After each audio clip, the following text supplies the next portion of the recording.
అందరికీ నమస్కారం అండి. ఇవాళ మనం పదదర్శిని శ్రీరామ కథ మందిని మౌషీజీ గారి ప్రవచనాన్ని, అది కూడా వాల్మీకి రామాయణం నుంచి వారు చెప్పిన ప్రవచనాన్ని సమన్వయం చేసుకుంటూ మనం రామాయణం చెప్పుకోబోతున్నాం. ముందుగా ప్రార్థనా శ్లోకం.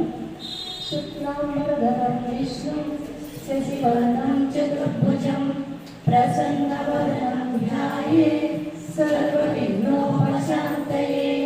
శ్రీరామ రామ రామేతి రమే రామే మనోరమే సహస్రనామ తత్తుల్యం రామ నామ వరాననే.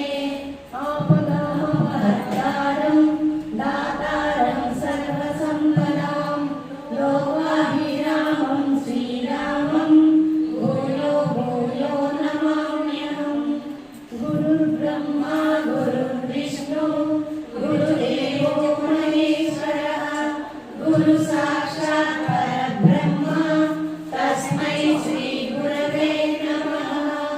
సరస్వతీ నమస్తుభ్యం వరదే కామరూపిణి విద్యారంభం కరిష్యామి సిద్ధే భవతు మే సదా. మధ్యలో మనం ఎవరు కూడా మాట్లాడకుండా అక్కడ వీడియో ఆన్లో ఉంది. మనం ఏదైనా మాట్లాడితే వీడియోలో వస్తుంది కాబట్టి ఓన్లీ రామాయణానికి సంబంధించిన మాటలు మాట్లాడుకుందాము. ఇప్పుడు నిన్నటి వరకు మనం బాలకాండ పూర్తి చేసాం.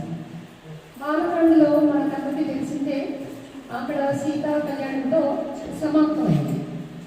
ఇవాటి నుంచి మనం అయోధ్యకాండ మొదలు పెట్టబోతున్నాం. రెండవది మొత్తం 6 కాండలు వాల్మీకి రచితం. 7వ ఉత్తరాఖండ వారే రాశారని కొంతమంది అంటారు, కొంతమంది ఏకీభవించలేకపోతున్నారు. మనమైతే 6 కాండలుగానే అనుకుని మొదలుపెట్టాము.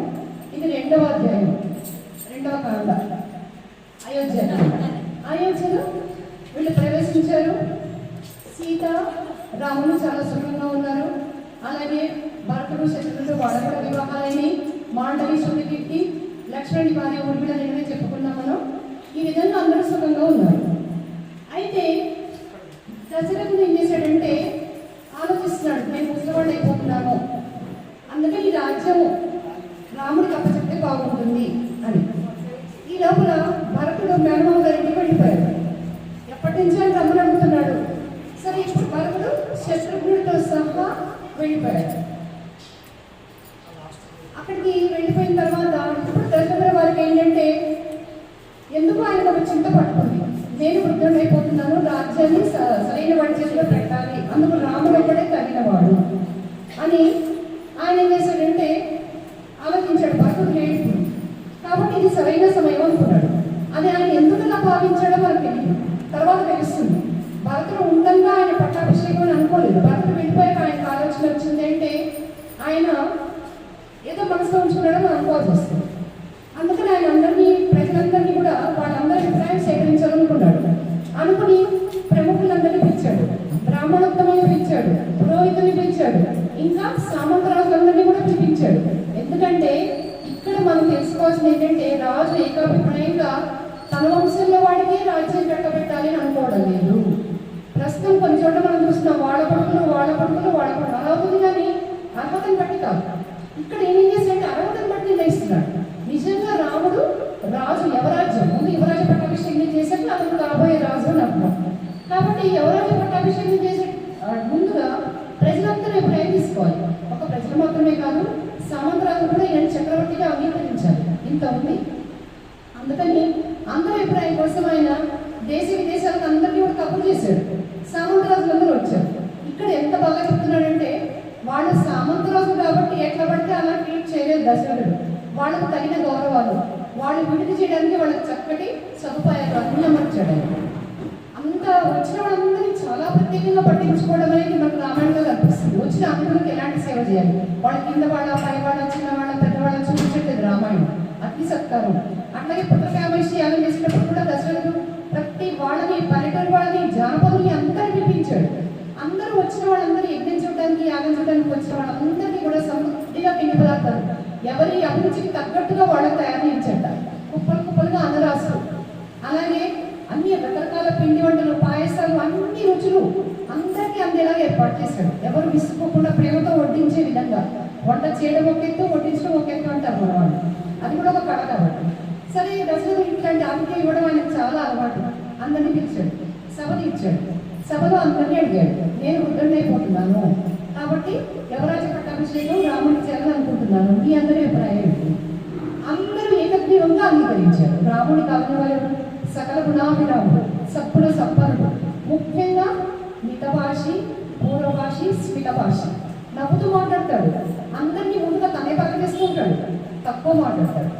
మాట్లాడుతున్నారు కదా ఎదుటి వాళ్ళు అని చెప్పేసి ఆయన కలుపుకోతనం అంటే ఎక్కువ మాట్లాడడం కలుపుకోతనం కాదు. చాలా మంది దాన్ని తప్పుగా అర్థం చేసుకుంటారు. కనిపించిన వాళ్ళందరూ ఎక్కువ మాట్లాడేసి నేను కలుపుకోని మనిషిని అంటే ఏంటారు. కలుపుకోతనం అంటే ఎదుటి వాళ్ళ కష్టాలు తీరిక వినడము, ఎదుటి వాళ్ళకి వీలైతే మనం ఏమంటారంటే ఓదార్పునివ్వడము, స్వాంతనివ్వడం, కాస్త వినడం ఎదుటి వాళ్ళు చెప్పేది, అంతవరకే కలుపుకోతనం. కాబట్టి రాముడికి అన్ని లక్షణాలు ఉన్నాయి. అందుకని అందరూ ఏకగ్రీవంగా ఆయన్ని యువరాజ పట్టాభిషేకానికి అంగీకరించారు.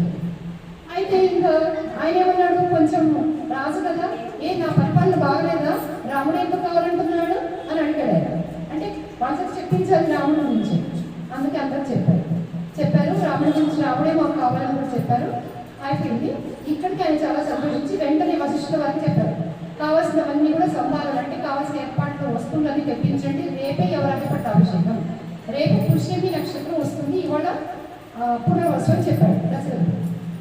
చెప్పిన తర్వాత ఏర్పాట్లన్నీ రాజులు చక్రవర్తులు వాళ్ళకే ఉంది, తలుచుకుంటే వెంటనే అయిపోతాయి. మన్నాటి వాళ్ళకైతే రోజులు నిలబడతాయి, కొన్ని అరేంజ్మెంట్ చేసుకోవాలి. అవన్నీ క్షణాల మీద వాళ్ళు తెప్పించడానికి చాలా సిద్ధమైపోయారు. ఇంకా దశరథుడు పట్టలేని సంతోషంతో కైకమంత్రానికి వెళ్ళిపోయాడు. ఆవిడ చెప్తాం ముందు ఈ వార్త, ఎందుకంటే అందరికంటే ఆవిడంటే ఆయనకి ఎంతో ఇష్టం. ఈ లోపల ఈ వార్త కౌశల్యకి జరిగింది. ఆవిడ సంతోషం ఎంతో పొందిపోయింది ఆవిడ. అయితే ఈయన ఏం చేశారంటే రాముడిని పిలిపించి ఇట్లా యువరాజ పట్టాభిషేకం అని చెప్పి రాముడు సరైనని దోస్తులకి తల నుంచి నమస్కరించి వెళ్ళిపోయాడు. కాస్త సంతోషపడ్డాడు రాముడు. కుర్రవాళ్ళు చిన్నవాళ్ళు కొత్తదనం అంటే ఇష్టపడతాడు. ఈయన కైక దగ్గరికి వెళ్ళాడు. ఈ లోపల ఇదంతా జరిగినప్పుడు మందర ప్రవేశం.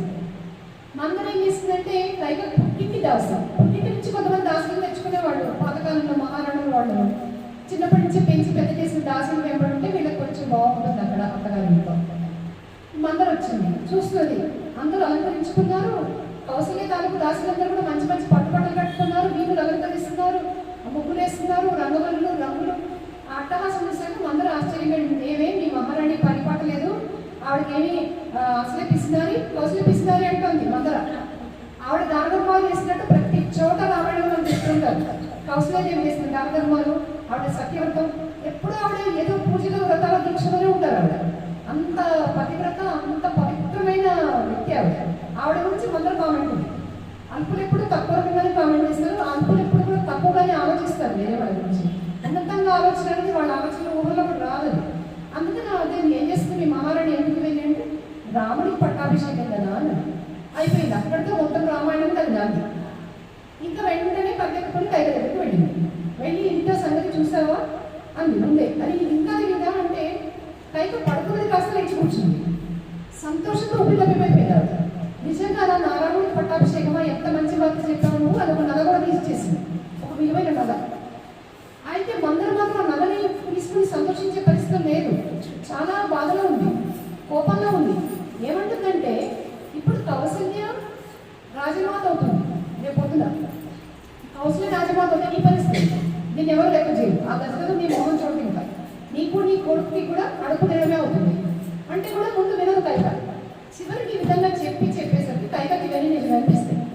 నిజమే, నేను రేపు కౌశల్య కొడుకు రాజు అయితే నా పరిస్థితి, నా కొడుకు పరిస్థితి ఏంటి, దాసులు కానీ ప్రజలు కానీ ఎవరైనా మమ్మల్ని గౌరవిస్తారా అని ఆవిడ ఇంట్లో వెళ్ళిపోయింది. ఇప్పుడు నన్ను ఏం చేయమంటావు అని అడిగింది. నేను అందరినీ ఆవిడ సలహా అడిగింది. మా అందరం కావాల్సింది కూడా అదే, నువ్వు రాజు మీద కోపం ప్రకటించు. ఒకప్పుడు నువ్వు రాజుకు సహాయం చేసావు. ఎక్కడ దేవతలతో రాక్షసుడికి యుద్ధమైంది, శంభరాసుడు అనే రాక్షసుడితో దేవతలు యుద్ధం చేస్తున్నప్పుడు దశరథుడు సహాయం వెళ్ళాడు. ఆ శంభరాసుడు ఏం చేసేవాడంటే రాత్రిపూట కూడా యుద్ధం చేసేవాడు, నిద్రపోతున్న దేవతలను చంపేసేవాడు వాడు. అలాంటి దుర్మార్గుడు. ఆ సమయంలో వాడు రాత్రిపూట దేవతల మీద వాడు దాడి చేస్తూ, అదే సమయంలో వాళ్ళకి రక్షణగా వెళ్ళిన దశరథుడి మీద కూడా వాడు దాడి చేశాడు. బాణాలతో రాజును బాధించాడు. అప్పుడు ఈ కైక కూడా వెంబడింది. కైక మామూలు మనిషి ఏం కాదు ఆవిడ. అందచందాలు అన్నిటితో పాటు, అన్ని విద్యలతో పాటు ఈ విద్యలు వచ్చి ఆవిడకి యుద్ధ విద్యలు తెలుసు. రాజకన్య ఆవిడ. అయితే ఆవిడ కూడా వెళ్ళింది దశరథుడితో, తీసుకెళ్ళాడు. ఆవిడ రథం నడుపుతుంది. ఆవిడ ఏం చేస్తుంటే రథాన్ని వేరే పక్కకు తీసుకెళ్ళిపోయింది. చాలా వేగంగా తీసుకెళ్ళిపోయింది ఆ రాక్షసుడి బాణాలు అందకుండా. తర్వాత వాడు మళ్ళీ ఇంకొకసారి వచ్చాడు. మళ్ళీ దశరథుడిని రాయబరుస్తున్నాడు. మళ్ళీ రథం తీసుకుని వేరే వైపు తీసుకెళ్ళిపోయింది ఆవిడ. రాజును రక్షించింది. 2 సార్లు రక్షించింది రాజు. అప్పుడు దశరథుడు చాలా సంతోషించి, నీకేం వరాలు, 2 వరాలు ఇస్తానన్నాడు. 2 సార్లు రక్షించింది కదా, అందుకని 2 వరాలు కోరుకోగలుగుతా అన్నాడు. అంటే ఇప్పుడు కోరుకోను, సమయం వచ్చినప్పుడు కోరుకుంటాను అని. ఈ విషయం అంతా అందరూ తెలుసు. అన్నీ పంచుకుంటారు కదా, పుట్టింటి దాసి కదా, అన్నీ తెలిసావు. కైకకు సంబంధించిన విషయాలన్నీ తెలుసు. అందుకని ఇప్పుడు ఆ 2 వరాలు కోరుకో. ఏంటి అంటే, ఒకటి, ముందు రాముని 14 సంవత్సరాలు అడవి పంపేయి. భరతుడిని రాజ్య పట్టాభిషేకం చేసి, యువరాజు పట్టాభిషేకం చేయకుండా భరతుడు రాజు అవుతాడు. 14 సంవత్సరాలు ఎందుకంటే ఇక్కడ ఒక చిన్న తక్కువ ఉంది. 14 సంవత్సరాలు అనేది చిన్న విషయం కాదు. 14 సంవత్సరాలకు రాముడు వచ్చిన ప్రజలు భక్తుడికి అలవాటు పడిపోతారు. క్రమంగా విషయాలు మరుగున పడిపోతాయి. ఎంతెంత వాళ్ళకి మరపు ఉంటుంది, ఎంత ఇష్టమైన వాళ్ళని మర్చిపోతారు వాళ్ళు కనుమరుగైపోతే. మనం ఎంతో చిన్నప్పుడు అమ్మలేంటి బతకలేమో అనుకునే వాళ్ళు అమ్మపోయినా ఎన్నెంటో బతికేస్తున్నాం మనం. అలాంటి జీవితాలు మానవ జీవితాలు మరపు అనేది సహజం. 14 సంవత్సరాలు రాముడిని మర్చిపోతారు. రాముడు వచ్చిన ఇక్కడ బానిసగా ఉంటాడు. అప్పటికి ఇతను స్థిరపడిపోతాడు. కాబట్టి ఇంత తర్కంతో ఆలోచించింది. సరే కైక వెంటనే విన్నది. రాజుగారు వచ్చాడు దశరథుడు. చాలా ఆనందంతో వచ్చాడు. మనం ఎక్కడి నుంచి ఏదైనా మంచి శుభాలు తీసుకొచ్చినప్పుడు మన వాళ్ళతో పంచుకోవాలని సంతోషంగా వస్తాం. దశరథుడికి ఎంతో ఇష్టమైన వ్యక్తి కాబట్టి ఆవిడ దగ్గరకు వచ్చాడు. ఆవిడ ఇట్లా ఏడుస్తుంది అనుకోలేదు. ఆవిడ పడుకునుంది, నగలని తీసి పారేసింది, చాలా కోపంగా ఉంది, ఏడుస్తుంది. రాజు ఆశ్చర్యపోయాడు, ఇదేంటి కైక, నేను శుభార్త చెప్పడానికి వచ్చాను అని అంటే అప్పుడు ఆవిడ చెప్తుంది, నాకు తెలుసు. ఒకటి ఏంటంటే నాకు ఇష్టం లేదు, నువ్వు నాకు చెప్పలేదు, అసలు నన్ను సంప్రదించలేదు. ముందాడితే విషయం తక్కదు. ఇవన్నీ కూడా నువ్వు అందరూ పోసిన మాటలే. మనకి ఎవరైనా పోస్తే మనకు కొంచెం లాజిక్ ఆలోచిస్తే బాగుంటుంది. అందులో నిజాలు ఎంత. సరే ఇక్కడ ఇంకా చెప్పిన మాటలకి లొంగిపోయింది. అందుకని ఏమేముంటుందంటే, మీరు నాకు 2 వరాలు ఇచ్చారు. ఆ 2 వరాల్లో ఒకటి రాముని 14 సంవత్సరాలు అడవి పంపడం, భరతుడికి పట్టాభిషేకం చేయడం. ఈ 2 నాకు కావాలి. రాజు ఎంత చెప్పినా వినదు. ఆయన మొత్తం ఆకాశమైపోయాడు. ఏమిటిది అనుకోకుండా కలిగైనా మాట్లాడుతుంది. రాముడిని ఎత్తుకుని పెంచావు కదా, తన తల్లి కంటే ఎక్కువ నువ్వు ప్రేమించావు కదా, ఇది వినంగానే నువ్వు సంతోషపడతావు అని ముందే నీ దగ్గర వచ్చి చెప్తుంటే ఇదంతా ఏమిటికైతే అంటాడు. వినదు. ఆవిడ వినిపించిన పరిస్థితి లేదు. పూర్తిగా ఆవిడ ఒక వివస్త్రాలు అయిపోయింది. అందుకని ఆవిడ ఉన్నది, ఇది జరిగితేనే నేను ఉంటాను, లేకపోతే చచ్చిపోతాను. ఆ పాప నీకు చుట్టుకుంటుంది ఎప్పుడు చెప్పేసి తెగించింది. ఇంకా తను అనుకున్న పని కావాలి అని అసత్యవాదం అయి కావాలని అని అసత్యం చేసుకుంటే కనుక ఎంతోమంది నరకానికి పోయినారు. నువ్వు అసత్యవాదం అని నీ పేరు వచ్చేస్తుంది, నీ ఇష్టం అని చెప్పి అని ఎంతోమంది ఏదో దానాన్ని ఇచ్చేశారు. నీకేమిటి బాగా శివ చక్రవర్తి దానం చేయలేదా, అంతకంటే గొప్పవాడు వరకు. అట్లాగే అప్పుడు అనే ఒక రాజు, ఆయన ఏం చేశాడంటే తన కళ్ళు దానం చేశాడు. ఒక బ్రాహ్మడు వచ్చాడు. ఒక బ్రాహ్మడు వచ్చి, గుడ్డివాడు బ్రాహ్మడు, నీకేం కావాలని రాజు అంటే, నీ కళ్ళు కావాలి నాకు ఇచ్చేయనట్ట బ్రాహ్మడు. అక్కడికి అనుకున్నాడు రాజు. ఆయన వెంటనే ఇచ్చేస్తాడు, వెనక ముందు చూడలేదు. అంటే ఇచ్చిన మాట నిలబెట్టుకోవడం అనేది ఎంత గొప్ప విషయమో నీకు తెలియదా. ఇవన్నీ ఆ ఉదాహరణ చూపిస్తుంది అని ఆ పెద్ద పెద్ద వాళ్ళ చరిత్రలు. కాబట్టి నువ్వు కూడా ఇచ్చిన మాట వెనక్కి తప్పకూడదు, ఇచ్చిన మాట నిలబెట్టుకోవాలి. అంటే దశరథుడు కుప్ప కూలిపోతాడు. అక్కడి నుంచి మొదలు ఆయన దుర్దశ. మనకు అయోధ్యకాండ ఒంటరిగా చదువుకునే వాళ్ళు అనుభవించి ఉంటారు. కళ్ళని కారిపోతుంటాయి. అది కొన్ని సందర్భాల్లో అయితే అసలు మనకి ఎక్కడున్నా కూడా మర్చిపోయి ఏడ్ చేస్తూ ఉంటాం. అంత బాగుంటుంది అయోధ్య అంటే, కళ్ళ కట్టినట్టుగా కనిపిస్తుంటుంది మనకు రామాయణం. అక్కడ అది వాల్మీకి మహర్షి గొప్పతనం అనుకుంటాను. అక్కడి నుంచి ఆవిడ ఏం చేస్తుందంటే, ఆయన వెంబడబడుతుంది రాముడు పిలిపించు అని. చివరికి రాముడు ఆవిడ పిలిపిస్తుంది. పిలిపిస్తే రాముడు సంతోషంగా వస్తాడు. వచ్చిన తర్వాత ఏంటి చూస్తే అక్కడ అన్నీ కూడా తన పట్టాభిషేకానికి కావాల్సిన సంభారాలన్నీ ఉన్నాయి. నది జలాలన్నీ తెప్పించారు, సముద్ర జలాలని తెప్పించారు. అంత పవిత్రత కూడిన వాతావరణం అది. వీధులన్నీ కూడా రంగురంగులతో ఉన్నాయి. ఎటు చూసినా అలంకరించారు, ముత్యాల తోరణాలు అన్నీ. ఆయన సంతోషంగా వచ్చాడు, స్నేహితులతో సహా వచ్చాడు. చాలా మంది ఆయన వెంబడి వచ్చారు. వాళ్ళందరినీ బయటకు నిలబడమని ఆయన లోపలికి వచ్చాడు. లోపలికి వెళ్ళేసరికి తండ్రి కళ్ళు ఊడిపోయినాయి. చాలా బాధలు అన్నాడు, ఏడుస్తున్నాడు. అది చూసి రాముడికిట ఒక్కసారి పాము పడగ మీద కాలు వేస్తే ఎంత భయం వేస్తుందో, పాము పుసగొట్టగానే అంత భయం వేసింది తండ్రి మొహం చూస్తే. అదేమి నాన్న ఇలా చూస్తున్నాను, ఎప్పుడు చూడలేదు, ఏంటి చెప్పండి అంటే ఆయన మాట పెరగదు. రాముడు చూస్తే ఇంకా దుఃఖం పొందుకొచ్చింది, ఆయన వేస్తే పడిపోతున్నాడు ఆయన. అది ఆయనకు ఊహించిన విషయం కాబట్టి ఆయన ఇంకా కేర్కోలేకపోతున్నాడు. ఇందులో రాముడు చూసి కట్టలు తెచ్చుకుంది దుఃఖం. అప్పుడు కైగా చెప్పేస్తుంది, నువ్వు అడవికి వెళ్ళాలి, ప్రభుత్వ రాజుగా. సరే అమ్మా అన్నాడు. అని రాముడు అన్నాడు, ఇంత చిన్న విషయం నాకు చెప్పడానికి నాన్నగారు ఎందుకు సంకోచిస్తున్నారు, నాకు చాలా బాధగా ఉంది అన్నాడు రాముడు. ఎందుకు బాధపడుతున్నాడు అంటే, నాన్నగారు నాతో మాట్లాడలేదు ఎందుకు, మనసుకి నాతో ఎందుకు చెప్పడం లేదో బాధపడ్డాడు. రాముడు తండ్రితో ఎంతో చదువు ఉన్నవాడు, ఎట్లాంటి దుఃఖమైనా నన్ను చూడగల మర్చిపోతారు నాన్నగారు, అట్లాంటి నన్ను చూసి కూడా ఆయన దుఃఖం మర్చిపోలేకుండా ఇంకా ఎందుకు దుఃఖిస్తారు, నా మొహం చూసి కూడా ఆయన దుఃఖం నుంచి ఎందుకు బయటకు రావడం లేదు, ఇది రాముడు అడిగే ప్రశ్న. అంతేగాని రాజ్యం కొనుక్కోదంటే ఆయన లెక్క చేయాలి, అలాగే నమ్మాను. కానీ నాన్నగారు నాతో మాట్లాడలేదు కదా, అది నన్ను బాధిస్తుంది అని చివరికి రాముడు దశరథుడు ఎంతో చెప్పి చూస్తాడు, వెళ్ళక నువ్వు ఎదురు మాట్లాడు, ఎందుకంటే చివరి కనుపైన చెయ్యి, అప్పుడు నీకేం తక్కువ ఉంటుంది, దోషం ఉంటుంది, నేను నీకు సలహా ఇస్తున్నాను కాబట్టి నన్ను ఖైదు చేసేసి జైల్లో పడేసి నువ్వు రాజు అయిపోయి చక్రవర్తి అయిపోయి, అప్పుడు ఏ బాధ ఉండదు, ఎంత చెప్పినా వినడు. అలా చేస్తే తండ్రికి అసత్యవాది అనే పేరు వస్తుంది, తండ్రిని నరకంలో నిలబెట్టిన వాడు అవుతాడు. అసత్యం అనేది అంత దోషం. ఇవాళ మనం తెల్లవారు వేస్తే ఎన్ని అబద్ధాలు నిద్ర బతికేస్తున్నాం, ఇక్కడే ఉంటారు పక్కనే, నేను ఇక్కడ లేనండి అవుట్ ఆఫ్ స్టేషన్ అంటే ఏం చెప్పేస్తాను. అసలు ఒక చిన్న ఎగ్జాంపుల్ ఇది, ఇట్లా ఎన్నో వింటున్నాం, నోరు తెలిస్తే అబద్ధాలు. ఎవరైనా మనసు నిజం చెప్తున్నారంటే ఒక గొప్ప అపూర్వమైన విషయం, అది చాలా రేర్గా కనిపించే విషయం, అది నిజాలు చెప్పడం అనేది అలా అయిపోయింది అంతే అంతే. కాబట్టి ఏంటంటే మనం ఏం చేస్తాము, అసత్యం అనేది ఎంత దోషం ఇక్కడ తెలుస్తుంది. అసత్యం వాడికి నరకంలో ఉంటాడు అని చెప్తుంది రామాయణం. తండ్రిని అసత్య దోషం నుంచి తప్పించడానికి రాముల వారు చేసిన ప్రయాసే రామాయణం. తండ్రిని సత్యంగా నిలబెట్టడం కోసం వారు చేసిందే రామాయణం. దానికోసం అందరూ కష్టాలు పడ్డారు, ఇక్కడి నుంచి అందరికీ కష్టాలే రామాయణంలో. ఏ ఒక్కరు సుఖపడింది ఏమీ లేదు, కైకతో సహా అందరికీ కష్టాలకి నాంది ఇది. ఎందుకు అంటే ఒక మనిషి సత్యం కోసం పరిశ్రమించడం అనేది. హరిశ్చంద్రుడి కథ కూడా అంతే కదా, ఆయన కూడా ఈ వంశంలో వాడే. కాబట్టి రాముడి వంశమే అంటారు, వంశమే అంటారు, వాళ్ళందరూ సత్యం కోసం బతుకుతారు, ఇతరులను బాధించరు. అసత్యం వల్ల ఏమవుతుంది, ఇతరులు బాధపడతారు అంతే. ఇతరులను బాధ పెట్టకూడదు అనేది హిందూ సంస్కృతి. ఎవరిని మనం బాధించకూడదు, తెలిసి కానీ తెలియదు కానీ. సరే, ఇక్కడ రాముడు ఎవరైనా చెప్పినా వినడు, వినకుండా వెళ్ళిపోతాడు. దశరథుడే చెప్పినా వినడు. ఆయన కౌశల్య ఏమంటాడానికి వెళ్తాడు. ఇదంతా చూస్తున్న లక్ష్మణుడికి మండిపోతుంటుంది. ఇంకా లక్ష్మణుడు తర్వాత ఇక్కడ కౌశల్య దగ్గరికి రాముడు వస్తాడు. వచ్చాక చెప్తాడు రాముడు, ఆవిడ చక్కగా పట్టపట్టగా వెళ్ళి కట్టుకుని అంతా సిద్ధం చేసి ఉంచుతుంది, కొడుకుకి ఇంత వైభవం పట్టబోతుంది, నేను రాజమాతను అవుతాను అని చెప్పి పాపం. ఇదంతా విని ఆవిడ కుప్పకూలిపోయింది. నువ్వు నా మాట విన్నాయన.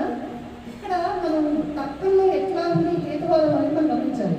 లాజిక్, నీకు తల్లి ఎంత తండ్రి అంటే ఇద్దరు సమానమే కదా. తండ్రి వెళ్ళమంటున్నాడు, వెళ్తానంటున్నాడు. తల్లిని నవమాసాలు మోసి కన్నును నేను ఆజ్ఞాపిస్తున్నాను, నీకు వనవాసం వద్దు అని చెప్పేసి. కానీ ఇక్కడ రాముడు రెండు విషయాలు చెప్పి ఆవిడని స్వంతపరిచాడు. ఏంటంటే ఆయన చక్రవర్తి, ఆయన మాట అందరూ వినాలి. తండ్రి, ఆయన మాట మనం వినాలి. ఇంకొకటి ఏంటంటే ముందుగా ఆయన చెప్పాడు కాబట్టి ఆయన మాట ఇచ్చాను, కాబట్టి ఆయన మాటే వినాలి. ఏ విధంగా చూస్తే ఆయన మాట వినాలి అని కన్న తండ్రి నన్ను ఆజ్ఞాపించినప్పుడు నిప్పులైనా దొరుకుతాను, సముద్రమైనా దొరుకుతాను. అంతకుముందు తెగ దగ్గర అని చెప్తారు. కాబట్టి తండ్రి ఆజ్ఞ కంటే మించింది ఏమీ లేదు. నాకు ఎవరో అక్కర్లేదు, నా తండ్రి సత్యవాదంలో ఉండడమే కావాలి. నాకు శ్రద్ధ కూడా అక్కర్లేదు, నిజం చెప్పాలి అది అక్కర్లేదు. నాకు రాజ్యము వద్దు, వైభవాలదు, నా తండ్రిని అసత్యవాదిని అపనిత రాకుండా నేను చూసుకోవాలి అని చెప్తాడు. తండ్రి మీద ఎంతమందికి ఉందండి ఇవాళ. తండ్రిని ఒక వస్తువులాగా సంపాదించే వస్తువులాగా చూస్తున్నారు పిల్లలు. బయటకు వెళ్తే వాళ్ళు ఎక్కడికి వెళ్ళి తండ్రి అడగకూడదు. ఒక వయసు రాగానే మేము చాలా గొప్పవాడు అంటే ఆధారపడుతున్నంత కాలమే తండ్రి అవసరం. మనం ఆధారపడడం మానేసిన తర్వాత తండ్రి ఎవరో మనం ఎవరో. మాకు ఏదన్నా డబ్బులు కావాలి అంటే నువ్వు పక్కన నా దగ్గర ఉన్నాయి, నీ పర్మిషన్ వల్ల అంటే డబ్బులు టైం ఏమంటే ఇన్నాళ్ళు మనకు రక్షణ ఇచ్చింది తండ్రి అండి. పెళ్ళైన తర్వాత కూడా తల్లిదండ్రి రక్షణ ఎప్పుడు అవసరం. పిల్లలకి, మగపిల్లలకు కూడా. కొడుకోకూడదు ఇంట్లో ఉన్నారంటే, ఇంట్లో అత్తగారు మామగారు ఉంటే ఆ ధైర్యం పెరుగుతుంది. ఎన్నేళ్ళు వచ్చినా సరే ఉంటాయి, కొన్ని ప్రాబ్లమ్స్ ఉంటాయి, ఒక ప్రపంచాలు వస్తాయి, అభిప్రాయ భేదాలు వస్తాయి. కానీ అంతకుమించిన రక్షణ ఉంటుంది ఇంట్లో.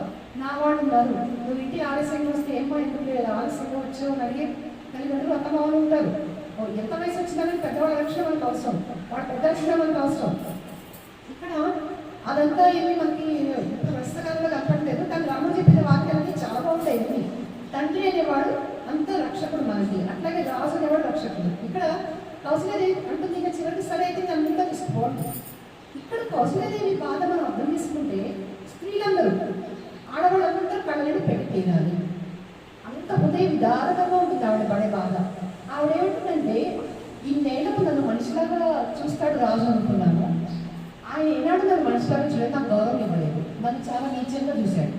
ఎందుకంటే పట్టపురాణి అనే పేరుకి కైకని వివాహం చేసుకునే మొదలు ఆయన కైకం తప్ప ఇంకెవరిని కన్నెత్తి చూడలేదు. పట్టపురాణి అనే విలువ కూడా లేదు. చివరికి కైక పరిచారకులు కూడా చాలా గౌరవిస్తాడు, కానీ అంతకంటే తక్కువగా నన్ను చూస్తాడు అని. అది ఆవిడ కౌశల్యాదేవి ఎంత ఓర్చుకుని మహాతల్లి ఎప్పుడు పట్టుబట్టలు మడితో ఉండి భవదారాలు చేసుకునే పుణ్యాత్మరాలు దానధర్మాలు చేసి ఆవిడ స్వయంగా రాముల వారికి కన్న తల్లి ఆవేదన. ఎంతో మంది స్త్రీలు అనుభవిస్తారు, కనపడితే కొంతమంది, కనపడి కొంతమంది. ఈ బాధ ఎవరికి అర్థం కాదు. అని ఇప్పుడైనా నేను రాజమాతను అవుతానేమో, ఇప్పుడు నాకు కొంచెం గౌరవం కలుగుతుంది అనుకున్నాను. సౌతులందరూ నన్ను హేళన చేస్తుంటే పట్టపురాణి కూడా రాజులను గౌరవించడం లేదు అని సౌతులందరూ నన్ను ఎప్పుడు హేళన చేస్తుంటే నా బతుకు ఎట్లా ఉంటుంది రామా? ఇన్ని సంవత్సరాలు నేను ఇన్ని బాధలు పడ్డాను, అయినా నీ మీద నేను ఆశలు పెట్టుకున్నాను, చివరికి ఇది కూడా అయిపోయిందా నాయన అని చాలా ఏడుస్తుంది. ఇక్కడ తన గురించి తను బాధపడుతుంది నిజమే. తర్వాత రాముడి గురించి అంటుంది, నువ్వు పుట్టకపోయినా బాగుంటుంది కదా అంటుంది. అది ఇంకా ఘోరంగా ఉందన్నమాట. అంటుంది, కొడుకు పుట్టకపోతే పుట్టలేదు అనుకునేదాన్ని, పుట్టి అడవుల పాలైతుంటే నేను ఎట్లా భరించేది? నేను ఇక్కడ అన్ని రాజవైభవం అనుభవిస్తుంటే నువ్వు అక్కడ అడవిలో ఏం తింటావు, ఎట్లా ఉంటావు, ఎండగా తిరగవు, నువ్వు ఎట్లా భరించేది నాయన నీ వియోగం అని. చివరికి ఆవిడ ఏమంటుందంటే, నన్ను నీతో పాటు తీసుకెళ్ళి, నేను కూడా వస్తాను, మీరు ఏం తింటే అని తింటా, నీతో పాటే ఉంటాను, కానీ ఇక్కడ ఉండదు, ఈ రాజ్యంలో నేను ఉండను, నువ్వు లేకుండా నేను ఉండను అంటుంది. రాముడు ఎంతో చెప్తాడు, లేదమ్మా భర్త దగ్గరే ఉండాలి, భర్తకు మించిన దైవం ఎవరు లేరు అంటే. అది ఒక విధంగా కొన్ని విషయాల్లో నాకు అది కరెక్ట్ అనిపిస్తుంది. ఒక విధంగా ఆలోచిస్తే ఏంటి వెళ్ళి ఆడవాళ్ళు ఇంత బానిసలా అని ఒక విధంగా అనిపిస్తుంది. కానీ ఆయన ఏమంటున్నాడంటే, భర్తకి సేవ చేసుకునే భార్య స్వర్గానికి వెళుతుంది, భర్తను మోసం చేసే స్త్రీలు వాళ్ళు నరకానికి వెళ్తారు. ఇది మీరు ఏదో పూర్తిగా భావాలని మనం అనుకుంటాం. మనం ఒక ఏజ్లో ఒక వయసులో ఉన్నప్పుడు వెళ్ళి ఏంటి వెళ్ళి అనుకుంటాం. ఆడవాళ్ళకి నీతులు చెప్తున్నారు, ఆయనకి 353 నాడు ఉండగా ఈవిడ మాత్రం పతివ్రతలాగా ఆయన ఏం చెప్తే వినాలా అని మనం అనుకుంటాం. అయితే ఒకసారి అనుకోకుండా పాత తెలుగు సినిమా మనం కనిపించింది. అందులో ఆవిడ ఏం చేస్తుందంటే భర్త తనని కాదని వేరే ఆవిడ పెళ్లి చేసుకుంటాడు తెలియకుండా. ఈవిడని చంపేయడానికి ఇస్తాడు, అదృష్టవశాత్తు బతికింది. అయితే ఈవేం చేస్తుందంటే ఆయన ఎక్కడ దానికి క్షేమంగా ఉండాలి అనుకుంటుంది. కొడుకుని చెప్పదు, తండ్రి ఇట్లా చంపబోయాడు చెప్పదు. చివరికి తండ్రి కొడుకు కలిసిపోయే టైంలో తండ్రి చనిపోయే పరిస్థితిలో ఉంటాడు, మంటలో చెప్తుంది. అదే మంటలు ఈవిడ చంపాలనిపిస్తున్న మంటలు మళ్ళీ తండ్రికి వచ్చాడు. అప్పుడు ఈవిడ తనే వెళ్ళి రక్షించుకుంటుంది భర్తను. అదే కొడుకున్నాడు, కొన్ని చావని అమ్మ మనని అట్లా చంపాలని చూడలేదు ఆ మంటల్లో అని అంటాడు. అంటే వీళ్ళు అంటుంది, అక్కర్లేదు, నా భర్త నేను రక్షించుకుంటాను, అవతల వేరే భార్య ఉందని తెలుసు, అవతల వేరే కొడుకున్నాడని తెలుసు, కానీ ఈవిడ వెళ్ళి ఆయన రక్షించి తను చనిపోతుంది. ఇందులో మనకి శ్రమ కనిపిస్తుంది, బానిసత్వం లేదు. అప్పుడు నాకు అనిపించింది, ఇది బానిసత్వం కాదు, ఆడవాళ్ళకి బానిసత్వం కాదు మన దేశంలో. మనం వాళ్ళకి ఇచ్చే గౌరవం ఒకటి, వాళ్ళకి ఇచ్చే గౌరవం అనే మాట కంటే కూడా మీరు ఆలోచించండి, భర్తకు భార్య చేసే సేవలన్నీ కూడా చిన్నపిల్లలు చేసే సేవలే చేస్తారు. వాళ్ళ పనులు వాళ్ళు చేసుకోగలరు, అయినా మనమే ఉండడం చేస్తాం. అంటే భార్య ప్రేమ అది తల్లి ప్రేమే. ఒక తల్లి తన కొడుకుని ఎలా చూసుకుంటుందో భర్తని అలాగే చూసుకుంటుంది. కాబట్టి మన ప్రేమలో క్షమ ఉంటుంది, ఆడవాళ్ళ ప్రేమలో క్షమ, లాలిత్యము, ఇట్లాంటి సాత్విక భావాలు ఉంటాయి. కాబట్టి చాలా మంది అనుకుంటారు, వాడు కొట్టి తిడుతూ ఉంటాడు, వీళ్ళు ఏంటమ్మా ఇంత ప్రేమ వాడి మీద అంటే, అది ప్రేమ బానిసత్వం కాదు, క్షమాగుణం. క్షమించి యాక్సెప్ట్ చేసేస్తున్నారు వీళ్ళు. ఇక్కడ అదే కనిపిస్తుంది, బానిసత్వం కాదు అది. ఇవన్నీ మనం అర్థం చేసుకుంటే ఆడవాళ్ళ ఔన్నత్యం అది కూడా భారతదేశంలో ఎలా ఉందని మనకు తెలుస్తుంది. అయితే నా అనుభవంలో కూడా చిన్న విషయం మీతో పంచుకుంటాను. కాలేజీలోనూ స్కూల్లో ఫీజులు కట్టే ఆడవాళ్ళు భర్త తాగి వాళ్ళని పంపుతుంటాడు, వీళ్ళ నగరనికి వచ్చిపోతాడు. వీళ్ళేం చేస్తారు, కట్టిన పసుపు తాడు కట్టుకుని ఆ డబ్బుని డబ్బులు కూలీనాలు చేసుకున్నవి, ఇళ్లలో పనులు చేసుకున్నవి, ఆ డబ్బులని పోగు చేసి తడిసిపోయిన నోట్లు తీసుకొచ్చి ఇస్తారు ఫీజు కట్టడానికి. అది తల్లి ప్రేమ, అది మాతృ ప్రేమ. మళ్ళీ అదే భర్త రాత్రి ఇంటికి వచ్చి పొట్టినా తిట్టినా కష్టం పడుకొని తమ్మని పెడతారు. వాడు వినకపోతే ఇంకా బాధపడుతుంది, ఎంత పుట్టిన వాడినైనా తాగుపోతుందేనా కూడా. అది క్షమాగుణం. క్షమయాదరికి నిలబెట్టుకుంటున్నాం మనం, కానీ మనమే తెలియదు. అది తెలియని వాళ్ళు ఏమనుకుంటున్నారంటే బానిసత్వం వాడంటే మళ్ళీ 4 తరచుగా వీళ్ళు కూడా అంటారు, బలం లేక కాదు. ఆవకాయ తగిలిన చేతులు మనకి మామిడికాయలు తగిలే చేతులు, పచ్చడి పంటలతో పెద్ద లోపలు ఎత్తుకొని కారాలు పంచిన చేతులు, పెద్ద పెద్ద రుబ్బురోలు పెట్టి రుబ్బిన చేతులు ఆడవాళ్ళు మరలేదంటారా? ఒక ప్రాణిని కడుపులో 9 నెలలు మోసి రకరకాల పత్యాలు చేసి రకరకాల బాధలు పడి ఆ గర్భం నిలుపుకుని ఒక జీవిని క్రియేట్ చేసేంత శక్తి ఒక ఆడవాళ్ళకి మాత్రమే ఉంది. ఆ జీవి కడుపులో ప్రాణం పోసుకుంటుంది, శరీరం నిర్మించుకుంటుంది. ఒక మనిషి పూర్తి సృష్టి ఒక స్త్రీకి మాత్రమే సాధ్యం. స్త్రీకి బలం లేదని ఎవరంటారు? ఒక జీవిని నిర్మించే బలం మనకు ఉంది, సృష్టి చేయగలిగేంత బలం స్త్రీకి ఉంది. తిరగబడలేదు అంటే క్షమాగుణం, అత్యంతమైన ప్రేమ. మనం మన తల్లిదండ్రులు ప్రేమిస్తాం, తోబుట్టుని ప్రేమిస్తాం, అలాగే కట్టుకునే వాళ్ళని ప్రేమిస్తాం, కన్న బిడ్డలు ప్రేమిస్తాం, ఇంకా చెప్పాలంటే స్నేహితులను ప్రేమిస్తాం, బంధువులను ప్రేమిస్తాం. ఇంటికి ఎవరైనా బంధువులు వస్తే ముందు చేసిన ఆడవాళ్ళే. మగవాళ్ళు ఏమంటారంటే రెండు ఎంగేటప్పుడు కూర్చోబెడతారు, మాట్లాడుకుంటారు. అక్కడి నుంచి మొదలవుతుంటే ఆడవాళ్ళే. వాళ్ళకి అన్ని కాఫీలు టిఫిన్లు వాళ్ళకి అన్ని సరిగా అందినాయా లేదా, ఉప్పుడు కాలాలు వాళ్ళకి సరిపోయినా లేదా, ఇంత జాగ్రత్త ఒక సమాజము, ఒక కుటుంబము, ఒక దేశము లేదంటే ఆడవాళ్ళ మూలంగానే. అది అందరూ ఒప్పుకోవాలి. మనకు తెలియదు, మనం చేస్తాం, మనకు తెలియదు. అయితే ఇక్కడ నేను ఎంతో చెప్తాను. అంతా చెప్పి సరే తల్లికి ఆవిడ అదేంటుంది, సరే నాయన చివరికి ఒప్పుకుంటుంది. ఫస్ట్ చేసేది లేదు కదా, ఆవిడ కూడా నువ్వు లేకపోతే నేను చనిపోతాను అంటుంది. అట్లాంటి మనిషి సరే రాజు అంటాడు దశరథుడు, రామాను నన్ను ఇచ్చిపోయి ఈ పైక మాట నువ్వు లెక్క చేయి, నువ్వు నన్ను నా మొహం చూసి ఉండిపో, నువ్వు ఏమన్నా చేయి, నువ్వు మాత్రం ఇక్కడే ఉండు అని లేకపోతే నువ్వు లేకపోతే చనిపోతాను అంటాడు దశరథుడు. తల్లిదండ్రి కరెక్ట్ మాట, నువ్వు లేకపోతే మేము పోతాము అంటారు. అది రాముడు. అలాంటి కొడుకు, రాముడు లాంటి కొడుకు కావాలంటే నువ్వే. ఆ పిల్లవాడు లేకపోతే నేను ఏమైపోతానో అని తల్లిదండ్రులు బాధపడే కొడుకు ఒప్పుకుంటుంది. చివరికి ఆశీర్వదిస్తుంది. ఎందుకంటే ఆ విధంగా రాముడికి ఒక చోట ఒక వాక్యకోవిదుడు అంటారు. రాముడు వాక్యకోవిదుడు అంటే వాక్యాన్ని చక్కగా పేర్చుకుంటూ ఎదుటి వాళ్ళకి కన్విన్స్ చేస్తాడు. ఆయన తాను అనుకున్న మార్గాన్ని తప్పించుకుంటాడు రాముడు. అది కూడా మొండితనంతో కాదు, సహేతువుగా సకారణంగా ఎదుటి వాళ్ళకి తను చెప్పదలుచుకుంది చెప్పి ఎదుటి వాళ్ళ చేత అవుననిపించుకుంటాడు రాముడు. ఇక్కడ కౌశల్యనే ఒప్పించాడు. సరే అక్కడ లక్ష్మణుడు ఉన్నాడు. కత్తి పెట్టి రాజు నరికేస్తాను, దశరథుడిని నరికేస్తాను, మొత్తం ఈ కోసం దేశాన్ని నాశనం చేసేస్తాను, నేను రాజు కాకుండా ఎవడొస్తారో నేను చూస్తాను అంటాడు లక్ష్మణుడు. అప్పుడు మళ్ళీ లక్ష్మణుడికి రాముల వారే అతన్ని శాంతపరిచి తప్పు నువ్వు మాట్లాడితే ఆయన మన తండ్రి గారు అని మళ్ళీ మొత్తం అతన్ని కూడా శాంతపరిచి వెళ్ళిపోతాడు. వెళ్ళిన సీత దగ్గర వస్తుంది అసలు సంగతి.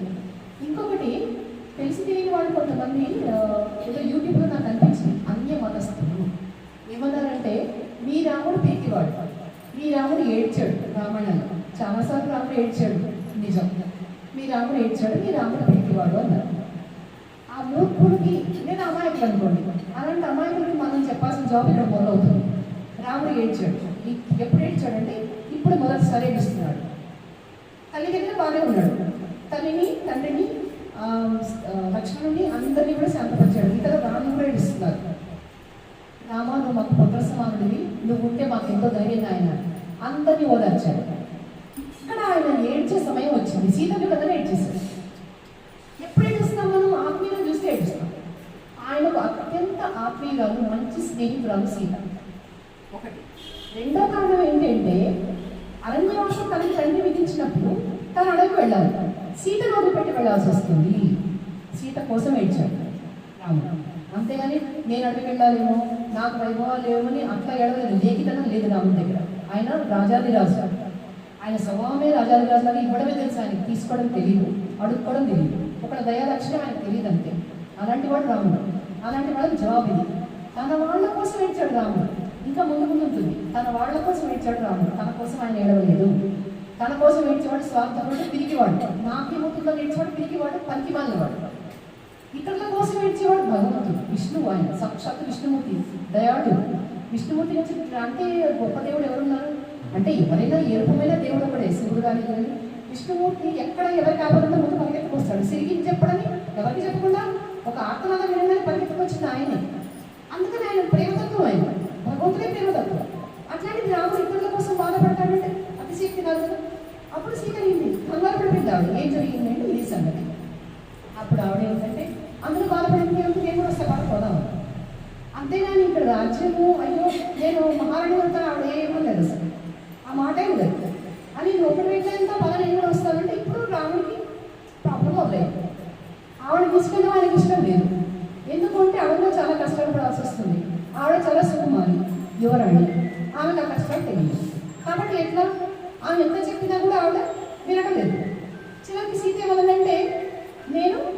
నేను చేసుకుంటాను, నేను అగ్నిలో అయినా దూకుతాను, లేకపోతే నీళ్ళైనా ముందు చచ్చిపోతాను, నువ్వు లేకుండా నేను ఉండను అని చెప్పేసి.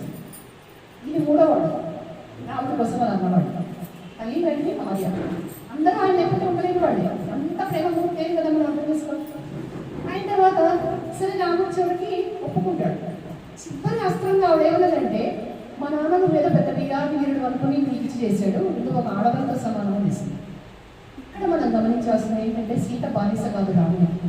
చాలా మంది అదే ఉంటారు, అగ్ని ప్రవేశం చేసింది సీతమ్మ, చాలా కష్టాలు పడింది. రాముడి దగ్గర ఆవిడ ఏనాడు గౌరవించి మాట్లాడుతుంది అమాయకురాలు. ఆవిడ అమాయకురాలు కాదు, కానీ ఎక్కడ ఎవరి దగ్గర ఏం మాట్లాడాలో తెలిసిన సంస్కారవంతురాలు. అక్క దగ్గర ఎలా ఉండాలో ఆవిడ తెలుసు, తన గుణగణాలతో మెప్పించింది ఆయన. అలాంటి మనిషి ఇంత మాట మాట్లాడింది అంటే రాముడి కోపంగా లేదు, అదే మామూలు పడకు ఎంత మాట అన్నాడు.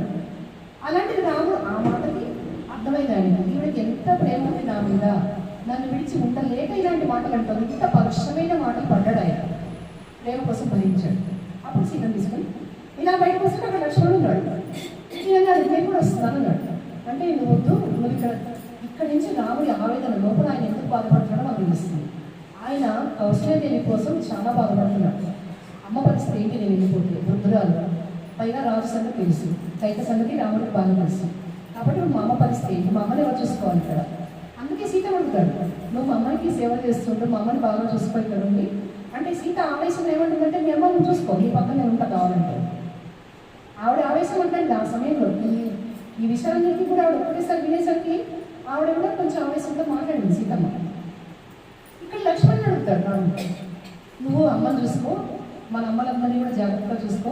ఇప్పుడు భరతుడు రాజు అయితే కనుక కైక మన అమ్మని ఎట్లా చూస్తుందో తెలియదు, అందుకని నువ్వు వీళ్ళని కాపాడుకోండి అంటే. లక్ష్మణుడు అంటాడు, భరతుడి మీద నమ్మకం ఉందన్నయ్య, అతను మహతముడే, అతను ఖచ్చితంగా కూడా వీళ్ళని బాగా చూసుకుంటాడు, అతని సంస్కారం నాకు తెలుసు. అయితే దీన్ని వదిలిపెట్టి నేను ఉండలేదు, నేను చచ్చిపోతాను, ప్రాణాలు వదిలేస్తాను. నువ్వు కనుక నీతో రావద్దంటే ఇది నా అనుభవం. ఒక తమ్ముడు అంటే రాముడు లేకపోతే తల్లిదండ్రి ప్రాణం వదిలేస్తారు, అలాంటి కొడుకు రాముడు. రాముడు లేకపోతే సీతమ్మ ప్రాణం వదిలేస్తుంది, అలాంటి భర్త రాముడు. అన్న లేకపోతే ప్రాణత్యాగం చేస్తాడు లక్ష్మణుడు. రాముడు అలాంటి అన్న. ఒక మనిషి ఈ పాత్రను చాలా విజయవంతంగా పోషించడం అనేది రామాయణం తప్ప మనకి ఎక్కడ కనపడదు. కాబట్టి ఇవన్నీ మనం ఎందుకు అనుసరించట్లేదు. ఇవాళ ప్రేమ రాహిత్యం ప్రతి వాళ్ళం అంటున్నాం. బంధువుల మధ్య ప్రేమ లేదు, స్నేహితుల మధ్య నిజాయితీ లేదు, ఎవరి మధ్య అవగాహన లేదు, భార్యాభర్తలు చాలా మంది మధ్య అన్యోన్యత లేదు. దీనికి కారణం అంతా ఏంటి అంటే ప్రేమ రాహిత్యం. ఆ ప్రేమ అనేది రకరకాల రూపాల్లో ఉంటుంది, ప్రతి ఇద్దరి మధ్య ఉంటుంది. ఆఖరికి మనం పశువులు పక్షుల మీద చూపించింది కూడా ప్రేమే. చాలా మంది చూడండి, ఇప్పటికీ కొంతమంది బయట చల్లటి నీళ్ళు పెడుతుంటారు కుండల్లో, వాటిలో వచ్చిపోయే జంతువుల కోసం. అదంతా ప్రేమతో ఎటు చూస్తున్నా కూడా. అయితే అందరూ లేరు కాబట్టి మనం బాధపడాల్సి వస్తుంది. ఎక్కడో కొంతమంది ఉన్నారు, కానీ బంధుత్వాలు కానీ స్నేహాలు కానీ బాంధవ్యాలు కానీ అన్ని దెబ్బతింటున్న పరిస్థితుల్లో ఈ రామాయణం ఎంత అవసరమో ఆలోచించండి. ఇది నేను నా ఎదురుగా కూర్చున్న వాళ్ళకి చెప్పట్లేదు, ఇది వీడియో చేస్తున్నాను కాబట్టి మిగతా వాళ్ళందరికీ తెలియాలి. ఎక్కడెక్కడ మనం తప్పు చేస్తున్నామో దిద్దుకుందాము. ఎందుకంటే ఒకవేళ ఎవరి పట్ల మనం తప్పు చేస్తామో మనస్ఫూర్తిగా వాళ్ళకి సారీ చెప్పేద్దాం. సారీ చెప్పడంలో మనసు తేలికపడుతుంది, బాంధవ్యాలు తేలిపడతాయి. మన వాళ్ళే ఎవరికి ఈగో ప్రాబ్లం ఎందుకు, అహంకారం ఎక్కడ ఉంటే అక్కడ ప్రేమలు దెబ్బతింటున్నాయి. మెయిన్ అదే కారణం. సరే, ఇక్కడ లక్ష్మణుని కూడా రాముడు ఎంత చెప్పినా వినకుండా లక్ష్మణుడు నేను కూడా వస్తాను. సరే, చివరికి బయలుదేరి వీళ్ళు దశరథుడి దగ్గరికి వెళ్ళారు. ఆయన అంతపురం. ఆయన ఎక్కడున్నాడు, కైక మందిరంలో ఉన్నాడు. అక్కడికి వెళ్ళి ఆయన దగ్గర సెలవు తీసుకుందామని వెళ్ళారు. వెళ్ళి నారపట్టలు కావాలి వాళ్ళు. ఇప్పుడు ఆ వనవాసం చేయాలంటే నారపట్టలు ధరించాలి, కర్మమూలాలు భుజించాలి, ఇవన్నీ ఉంటాయి నియమాలు. కాబట్టి అక్కడికి వెళ్ళారు. వెళ్తే దశరథుడు మళ్ళీ మొదలుపెట్టాడు. ఇప్పుడు దశరథుడు ఇంకొకటి ఏం చేశాడంటే, తన రాణులందరినీ అక్కడ రప్పించుకున్నాడు. 352 మందిని రప్పించుకున్నాడు. అక్కడ కైక ఉంది కాబట్టి 352 మంది వెళ్ళారు, అందరినీ వినిపించాడు. ఎందుకు అంటే ఇంతమందిని చూసి రాముడు కరిగిపోతాడేమో, వెళ్ళకుండా ఆగిపోతాడేమో. అది ఒక్కటి చెప్తే రాముడు వెళ్ళలేదు. అందుకని ఏంటంటే ఇంతమంది మొహం చూసేదా కొంచెం కరిగిపోయి ఆగిపోతాడేమో. తను అసత్యవాణిని అనుకున్నా పర్వాలేదు, తను నరకంలో పడ్డా పర్వాలేదు. అసత్యవాణి నరకమని ప్రత్యక్షంగా చెప్పేస్తారు రామాయణం. కాబట్టి తను నరకంలో పోయినా పర్వాలేదు, కానీ తన రాముడు బాగుంటాడు. అది ఆ తండ్రి కోరిక. అందరూ రాముడు వచ్చారు, కోలాహలంగా ఉంది. అంతలో ఏడుస్తున్నారు, బాగా ఏడుస్తున్నారు అందరూ. ఎందుకంటే అందరికీ కూడా సంతానం కలగలేదు. ఆ కలిగిన సంతానంలో రాముడే మొదటివాడు. ఈ నలుగురే పిల్లలందరికీ, అందరికీ ఇష్టడైన వాడు రాముడు. అందుకని వాళ్ళందరూ తల్లిదండ్రులు కూడా చాలా బాధగా ఉన్నారు. రామ రామ అని ఏడుస్తున్నారు అందరూ. అంత చేస్తుంటే రాముడు నిశ్చలంగా ఉన్నాడు. ఎవరిది వినడలేదు, ఎవరి వైపు చూడలేదు. కర్తవ్యం మాత్రమే ఉంది. కర్తవ్యం ఏంటి అంటే తండ్రి మాట నిలబెట్టడం, సత్యవా పరిపాలన. తండ్రికి తను మాట ఇచ్చాడు వెళ్తాను అని, అంటే వెళ్ళిపోవాలి. అయితే కైకొక్కటే చాలా నిబ్బరంగా ఉంది ఆవిడ, ఎందుకంటే తన అనుకున్న పని వెళ్తుంది. అయితే ఇప్పుడు ఆవిడకి ఇంకా చాలా ఎక్కువ ఆందోళన ఎక్కువైంది. ఆవిడ ఏంటంటే వీళ్ళు ఇంతమంది వచ్చారు, ఎవరి మాటలో వీళ్ళు ఆవిడ ఆగిపోతాడు అని ఆవిడ బాధ. అందుకని ఆవిడ ఏం చేస్తుందంటే రాజు తొందర పెట్టేస్తుంది, రాముడు తొందర పెడుతుంది. మీరు తొందరగా బయలుదేరండి అని, ఇప్పటికిప్పుడే వెళ్ళిపోవాలి మీరు అని.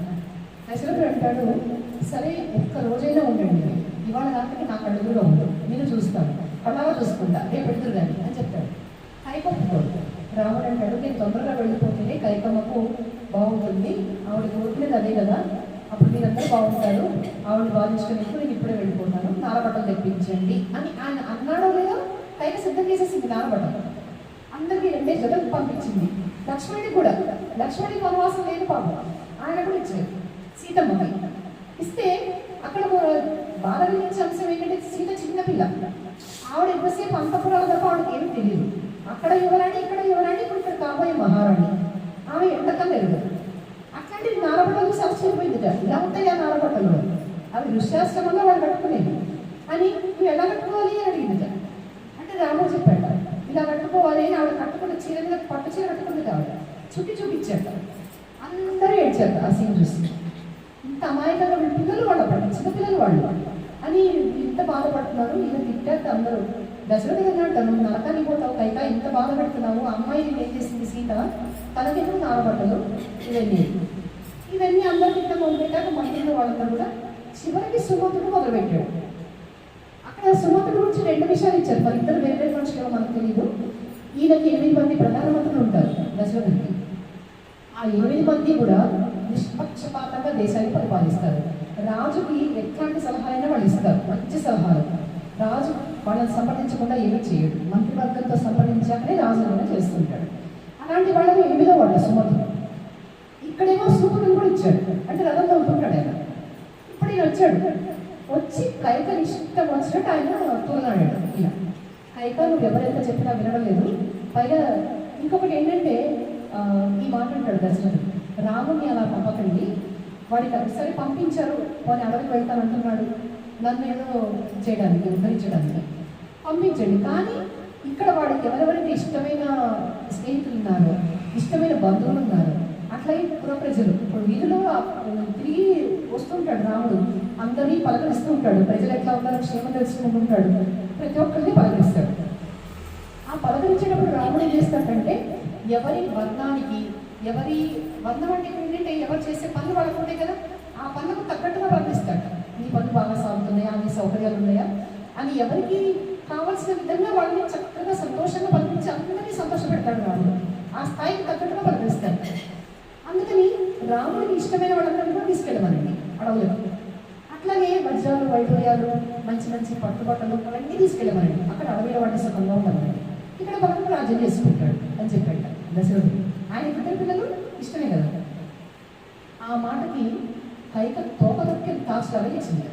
అంటే నీ కొడుకు ఎప్పటికీ సుఖంగా ఉండాలి, నేను నువ్వు రాముడి గురించి ఎందుకు ఆలోచిస్తున్నావు, రాముని అడవికి పంపించమన్నాను, ఇవన్నీ అనుభవించడానికి. అయితే వీళ్ళందరూ రాముడికి ఇష్టమైన వాళ్ళు, రాముని ఇష్టపడే వాళ్ళు అంటే నగరం మొత్తం వెళ్ళిపోతుంది. అప్పుడు నా భర్తకి ఏముంటుంది ఇక్కడ అంటే రాముడు అందరూ ఇష్టపడతారు కదా, ఇప్పుడు నగరం శూన్యమైపోతుంది. నా భర్తకు నువ్వు ఏమిస్తావు అంటే నా న్యాయం బాగా తింటాను. ఇదంతా నడుస్తున్నప్పుడు సుమంతుడు వచ్చి కైకాన్ని బుద్ధి పట్టు పెట్టుకున్నాము అని ఇక్కడ ఒక నీతి వాక్యం చెప్తాడు. తల్లి పోలికలు పిల్లలకు వస్తాయి ఆడపిల్లలకి అని ఒక మాట అంటాడు. ఎందుకంటే ట్రైనింగ్ పెంపకం తల్లిదే ఉంటుంది కాబట్టి పిల్లలకి అనుకరణ అనేది ఉంటుంది. ఆడపిల్లలు తల్లి పోలికే అంటే కారణం ఏంటంటే తల్లిని ఇమిటేట్ చేస్తాం కదా. చిన్నప్పుడు ఒక చిన్న తువ్వాలుగా పెట్టుకుని చిన్నగా చూపుకుంటారు చిన్న పాపలు, అమ్మలాగా అనుకోవచ్చు చిన్న పిల్లలు. అట్లా అమ్మలు ఇమిటేట్ చేస్తారు కాబట్టి ఆ మాట వచ్చి ఉండొచ్చు. అయితే ఆయన అంటాడనమాట, మీ అమ్మ కూడా ఇలాగే చేసింది. ఈ కైక వాళ్ళ నాన్న అష్టపతి, ఆయన ఏం చేశాడంటే ఆయనకేదో క్రిమికీటకాలు, పక్షులు వీటి భాష తెలుస్తాయి. కైక వాళ్ళ నాన్న కేకయ్య రాజు. అయితే ఆయన ఏం చేశాడంటే ఆ పక్షుల భాష తెలుసు కాబట్టి ఒకసారి ఏమో చీమలు 2 మాట్లాడుకుంటున్నాయి. అది విని ఆయన నవ్వు వచ్చేసింది. నవ్వాడు. నవ్వితే ఆయన భార్య అడిగింది. ఆయన భార్య అంటే ఎవరు? కైకవాడు అమ్మ అడిగింది. ఏంటి ఇంతకు నవ్వుతాడు? ఆ విషయం చెప్పకూడదు, ఆయన చెప్తే ఆయన చనిపోతాడు. ఆ విధంగా ఆయనకు వరమిచ్చిన యోగి ఆ మాట చెప్తాడు. అందుకని చెప్పకూడదు. ఇప్పుడు ఎట్లా నువ్వు చెప్పకపోతే చచ్చిపోతా అంటున్నాడు, నిప్పులో దొక్కుతా అంటుంది. అంత అహంకారము మనమంత మాట నెగ్గాలి అనేది ఇట్లా ఉంటుంది. ఆయన చెప్తే నేను చచ్చిపోతానంటే నువ్వు చచ్చిన పర్లేదు నాకే చెప్పుకుంటాడు. అంటే అప్పుడు ఆయన చేస్తాడంటే యోగి దగ్గరికి పరిగెడతాడు. ఇలా ఉంది నా మూర్ఖంగా చేస్తాను నా భార్య, ఏం చేయమంటావు అంటే ఆ యోగి అంటాడు, ఇట్లాంటి మూర్ఖురాలు ఎప్పుడైనా కానీ మంచిది కాదు, అట్లాంటి దాన్ని విడిచిపెట్టేసి ఏం చెప్తాడు. మూర్ఖురాలు కాబట్టి ఆవిడ విడిచేయంటే మనలాగా ఇప్పటికాలం కదా అని దూరం పెట్టేనా అంటారు. ఆ కాలం ఇట్లాంటి వెళ్ళావు కదా, భార్య పిచ్చిదైనా దర్యాడిదైనా ఎలాంటిదైనా కానీ భార్యని విడిచిపెట్టకూడదని మన దగ్గర శాస్త్రం చెప్తుంది. మరి ఆఖరి పిచ్చిదైనా సరే విడిచిపెట్టకూడదు, ఆవిడ పోషణ పాలన పద్ధతే అది చెప్తుంది శాస్త్రం. కాబట్టి విడిచిపెట్టేయడం అంటే ఆవిడ పక్కన పడి ఆమె ఏం చెప్పినా కానీ వినకపోతే అర్థం కోసం. అందుకని అట్లా మూర్ఖంగా చేసింది మీ అమ్మ, పక్కన చాలా సాధించింది మీ అమ్మ, నీకు అదే పొద్దుకొచ్చింది దైవ అని బాగా తింటాడు ఈ సుమంతుడు. ఆవిడకేం చేయబోతున్నట్టు లేదు, ఎవరైనా తిట్టుకొని నా పని కావాలి, ముందు రాముడి నుంచి వెళ్ళిపోవాలి. అయితే అప్పుడు దశరథుడు చెప్పాడు, సీతకు మాత్రం నాగచీర కట్టడానికి నేను ఒప్పుకోను, సీత పట్టుబట్టలు ధరించే ఉండాలి. అట్లాగే సీతను వెళ్ళేటప్పుడు 7 వారాల నగలు, చాలా రకరకాల పట్టుబట్టలు, ఆవిడకి ఏ లోటు లేకుండా సుగంధ ద్రవ్యాలు అన్నీ కూడా వాళ్ళు వెళ్ళే రథంగా పెట్టండి అని చెప్పాడు. చివరికి ఈ విధంగా వీళ్ళు బయలుదేరారు. లక్ష్మణుడు 4 పడవలు కట్టుకున్నాడు. ఒక ఆదర్శమైన తమ్ముడు, తన భార్యని తన వాళ్ళ మీద వదిలేశాడు, తన తల్లిని వదిలేశాడు. ఇక్కడ సుమిత్ర ఒక మాట చెప్పింది, నాయన అన్న అంటే తండ్రి లాంటి వాడు, తండ్రి తర్వాత తండ్రి అన్న, కాబట్టి అన్నని వదిలి సేవించుకోండి. అత్యుత్తమైన క్యారెక్టర్ మన సుమిత్ర. ఆవిడ నిజానికి ఆవిడ కూడా ఆవిడకి ఆవిడ బాధపడాలి, అనవసరంగా నా కొడుకు పనిష్మెంట్ అనుకోవాలి, ఆవిడదేం అనుకోలేదు. అక్కడ ధర్మం చెప్పింది. అన్నంటే తండ్రి తర్వాత తండ్రి ఎలాంటి వాడు అని ఎంతమంది చెప్తున్నారు, ఎంతమంది చెప్తున్నారు, చెప్పినా ఎంతమంది వింటున్నారు. ఆ గౌరవం తల్లిదండ్రులు వచ్చినప్పుడే కలిగించాలి, లేకపోతే పెద్దగా ఇద్దరు సమానమైన ఫీలింగ్ వస్తుంది, ఆస్తి పాస్తుల గురించి ఇద్దరు పోరాడుకుంటారు. అన్న పెద్దవాడు నేను చిన్నవాడిని అనే సంస్కారం చిన్నప్పటి నుంచి వస్తే పెద్దయినాక అన్నతో పేచుకొని పెట్టుకోరు, పోల్చుకోరు, ఇవన్నీ ఉంటాయి. కాబట్టి ఆ సంస్కారం చిన్నప్పటి నుంచి తల్లిదండ్రులు ఇవ్వాల్సిన అవసరం ఉంది. సుమిత్ర అవన్నీ వచ్చింది. అందుకే లక్ష్మణుడికి వెళ్ళాడు, శత్రుఘ్నుడు అటు వెళ్ళాడు. ఆవిడ మాత్రం నిరామయంగా ఉంది. ఒక కుటుంబాన్ని నిలపడంలో సుమిత్ర చాలా పెద్ద పాత్ర వహించింది అంటారు మౌసీజీ రామాయణంలో. ఎందుకంటే ఆవిడ ఎప్పటికప్పుడు అందరినీ సొంతగా పరుస్తూ ఉంటుంది, ఎప్పటికప్పుడు కుటుంబ కలహాలు లేకుండా చూస్తుంటుంది అని చెప్తారు అందుకే మౌసీజీ. తర్వాత వీళ్ళు వెళ్ళిపోతారు. ఇక్కడ నుంచి ఇది చదివితే కట్టుకోవడం చాలా కష్టం. వాల్మీకి రామాయణం ఆయన లైన్ టు లైన్ చక్కగా, అంటే ఏమంటారు అనువాదం కూడా ఎక్కడ సొంత అనువాదం కాదు, వాల్మీకి రామాయణమే అనువాదం, శ్రీపాద సుబ్రహ్మణ్య శాస్త్రి గారు రాసింది. అయితే ఇక్కడ రథాలన్నీ వచ్చినాయి, రథం ఎక్కారు. ఎక్కిన తర్వాత ఇక దశరథుడు కౌసల్య, అసలు దుఃఖంతో వాళ్ళ దగ్గర ఉంటుంది. ఎక్కడైనా కానీ ఇద్దరు అన్యోన్యంగా ఉన్నారంటే ఒకే విషయంలో, పిల్లల విషయంలో. మిగతా విషయంలో ఎంత అభిప్రాయం ఉన్నా పిల్లల విషయం సరికి ఇద్దరు ఒకటిగానే ఉంటారు. కొంతమంది సినిమా వాళ్ళ కథలు కూడా మనం అప్పుడు చూస్తుంటాం, వీళ్ళు ఎవరో ఇంకొక అమ్మాయిగా పెళ్లి చేసుకోవడం చేస్తారు, కానీ వీళ్ళ సొంత పిల్లలకి అమ్మాయికి పడలేదంటే వీళ్ళు దాని అందిస్తారు, కానీ పిల్లలు మాత్రం వదులుకోరు. అది కూడా మనం కొన్ని చూస్తున్నాం. అంత గొప్పది పుత్ర ప్రేమ. ఈయన కౌశలం తీసుకొని ఇద్దరు వెళ్తుంటారు. రథం వెళ్తుంటే రామ రామ అని గుండెలు అవిసిపడేటప్పుడు ఏడుస్తుంటాడు. ఆయన మామూలు వాడు కాదు, దశరథుడు భూమండలాన్ని పరిపాలించిన చక్రవర్తి. ఆయన వీధులు నడుస్తుంటాడు దుమ్ము మధ్య, కాళ్ళకు చెప్పులు తిరిగితే ఆయన చూడలేదు. అట్లాగే కౌశల్య అంతకంటే రేగిన చుట్టూ, ఆవిడ పిచ్చిదంగా పరిగెడుతుంది రథం మీద. వాళ్ళిద్దరు ఎట్లా పరిగెడుతున్నారంటే ఆవు దూడ వెంట పరిగెత్తే ఆవులాగా పరిగెడుతున్నారు, దూడ వెంట పరిగెత్తే ఆవులాగా. వాళ్ళు ఏమిటి మర్చిపోయారు, వాళ్ళు పరిగెత్తి పరిగెత్తి పడిపోతున్నారు, లేస్తున్నారు. రాముడికి ఎలా ఉంటుంది? ఆయన ఏం చెప్పాడు, సుమతితో తొందరగా పోనీ రథం వేగం పెంచు అని చెప్పాడు. అయితే ఇప్పుడు సుమతి అన్నాడు కదా, రాజు ఆపమంటున్నాడు కదా, ఆపకపోతే దోషం కదా అంటే నేను చెప్తున్నాను కదా రథం ఇంకా వేగంగా పోని, తర్వాత రాజు అడుగుతానుకో నాకు వినపడలేదు కూడా చెప్పాను. రాముడి మాట చెప్పడం సబమేనా? అవును. ఎందుకంటే ఇక్కడ తను తండ్రి కోసం, తండ్రిని స్వర్గంలో నిలబెట్టడం కోసం, అసత్య దోషం తండ్రికి అంటకుండా ఉండడం కోసం తను ఒక గొప్ప పని చేస్తున్నాడు. ఇది పెద్ద ధర్మం. ఇది దాని ముందు ఈ అబద్ధం చిన్న ధర్మం. అది కూడా ఎందుకు అబద్ధం ఆడాలి? ఈ ధర్మాన్ని కాపాడడం కోసమే. ఎందుకంటే రాజులంతా రథాన్ని ఆపించేశాడు. ఆపించినప్పుడు రాముడు ఆగిపోయినాడు, అంటే వనవాసం అది చేయడం లేదు అంటే అసలు దోషం వచ్చేస్తుంది తండ్రికి. కాబట్టి పెద్ద ధర్మాన్ని తండ్రి సత్యంగా పెట్టబోయే ముందు ఈ చిన్న చిన్నవన్నీ కూడా దోషాలు కావు అని వాల్మీకి రామాయణం చెప్తున్నాను. ఎందుకంటే రాముడు అబద్ధం ఆడున్నాడు, మన వాళ్ళు చిన్న చిన్న విషయాలన్నీ కూడా సగం తెలిసి సగం తెలియక దాన్ని పెద్ద ఇష్యూ చేస్తున్నారు ఇప్పుడు యూట్యూబ్లో. ఒకళ్ళు అవునంటే కూడా కాదు, ఎంతసేపు వీటి మధ్యలో జరుగుతుంది కానీ అసలు నిజం ఏంటనేది మనం తెలుసుకుంటే బాగుండాలి. ఇక్కడి నుంచి వెళ్ళిపోయింది రాదు, అందరూ ప్రజలందరూ కూడా వెళ్ళిపోయారు, వెళ్ళగా ఎంతమంది వెళ్ళారు వాళ్ళు వెంబడి. అట్లాగే సుమంతుడు ఇంకా చాలామంది రాజోద్యోగులు అందరూ వెళ్ళారు. వెళ్ళిన తర్వాత వాళ్ళు అలా వెళ్ళి తమసానం దగ్గరికి చేరారు. చేరిన తర్వాత అక్కడ ఏమైందంటే వాళ్ళకి గుహుడు కలిశాడు. గుహుడు అంటే ఇక్కడ మనకు రామాయణంలో చాలా విపులంగా ఇవ్వలేదు. ఏనాటి స్నేహము గుహుడికి రాముడికి ఎక్కడ ఏంటి అవన్నీ చెప్పలేదు. కానీ ప్రాణసేనుడు గుహుడు ఇక్కడ మనం తెలుసుకోవాల్సిన అభిప్రాయం. రాజు అనే స్టేటస్ పెట్టుకోలేదు రాముడు. ఇప్పుడు ఎవడన్నా కారులో తిరుగుతున్నాడంటే వాడు మామూలు వాడితో స్నేహం చేయడు, మన స్టేటస్ దాకా అలా చూస్తారు. స్నేహితులు ఎవరైనా ఉన్నారు మా వాళ్ళు అని పిల్లలు ఇంటికి తీసుకొస్తే వాళ్ళ కులం ఏంటి, వాళ్ళ నాన్న ఏం చేస్తున్నాడు, వాళ్ళు మన సమానతలుగా వాళ్ళతో ఎక్కువ మాట్లాడకు అని అంటారు. రాముడు కవీయుడు, రాముడు క్షత్రియుడు. క్షత్రియుడు అంటే అది పెద్ద కులం అని అగ్రవర్గం కిందనే అంటారు. పైగా రాజులు వాడు అయినా సరే గురుడు పోయేవాడు, పిల్లల్ని కొట్టుకునేవాడు, అడవిలో వేటాడేవాడు గురుడు. అతనితో రాముడికి స్నేహం. అయితే అతను ఏం చేశాడంటే రాముడికి చాలా దివిచ్చాడు. ఇచ్చి శృంగివేరపురం అతను ఏమంటాడంటే నా రాజ్యం అంతా నీకు ఇస్తారా, నీకేమిటి రోడ్డు నేను ఉంటాను, నా రాజ్యంలో పరిపాలించుకో, మేమందరం నీకు బ్రతికినాం, నువ్వేం చెప్తే అది వింటాం, నువ్వేం పెడితే తింటాం అంటే రాముడు అవుతాడు. అలా ఏం లేదు, తండ్రి గారు నాకు ఏదైతే ఆజ్ఞ ఇచ్చారో అది మాత్రమే నేను పాలిస్తాను, నగరవాసం చెయ్యను, అడవుల్లో మాత్రమే ఉంటాను అని అంటాడు. అయినాక గురువు వాళ్ళకి అన్ని తినడానికి అవి చాలా పెడతాడు.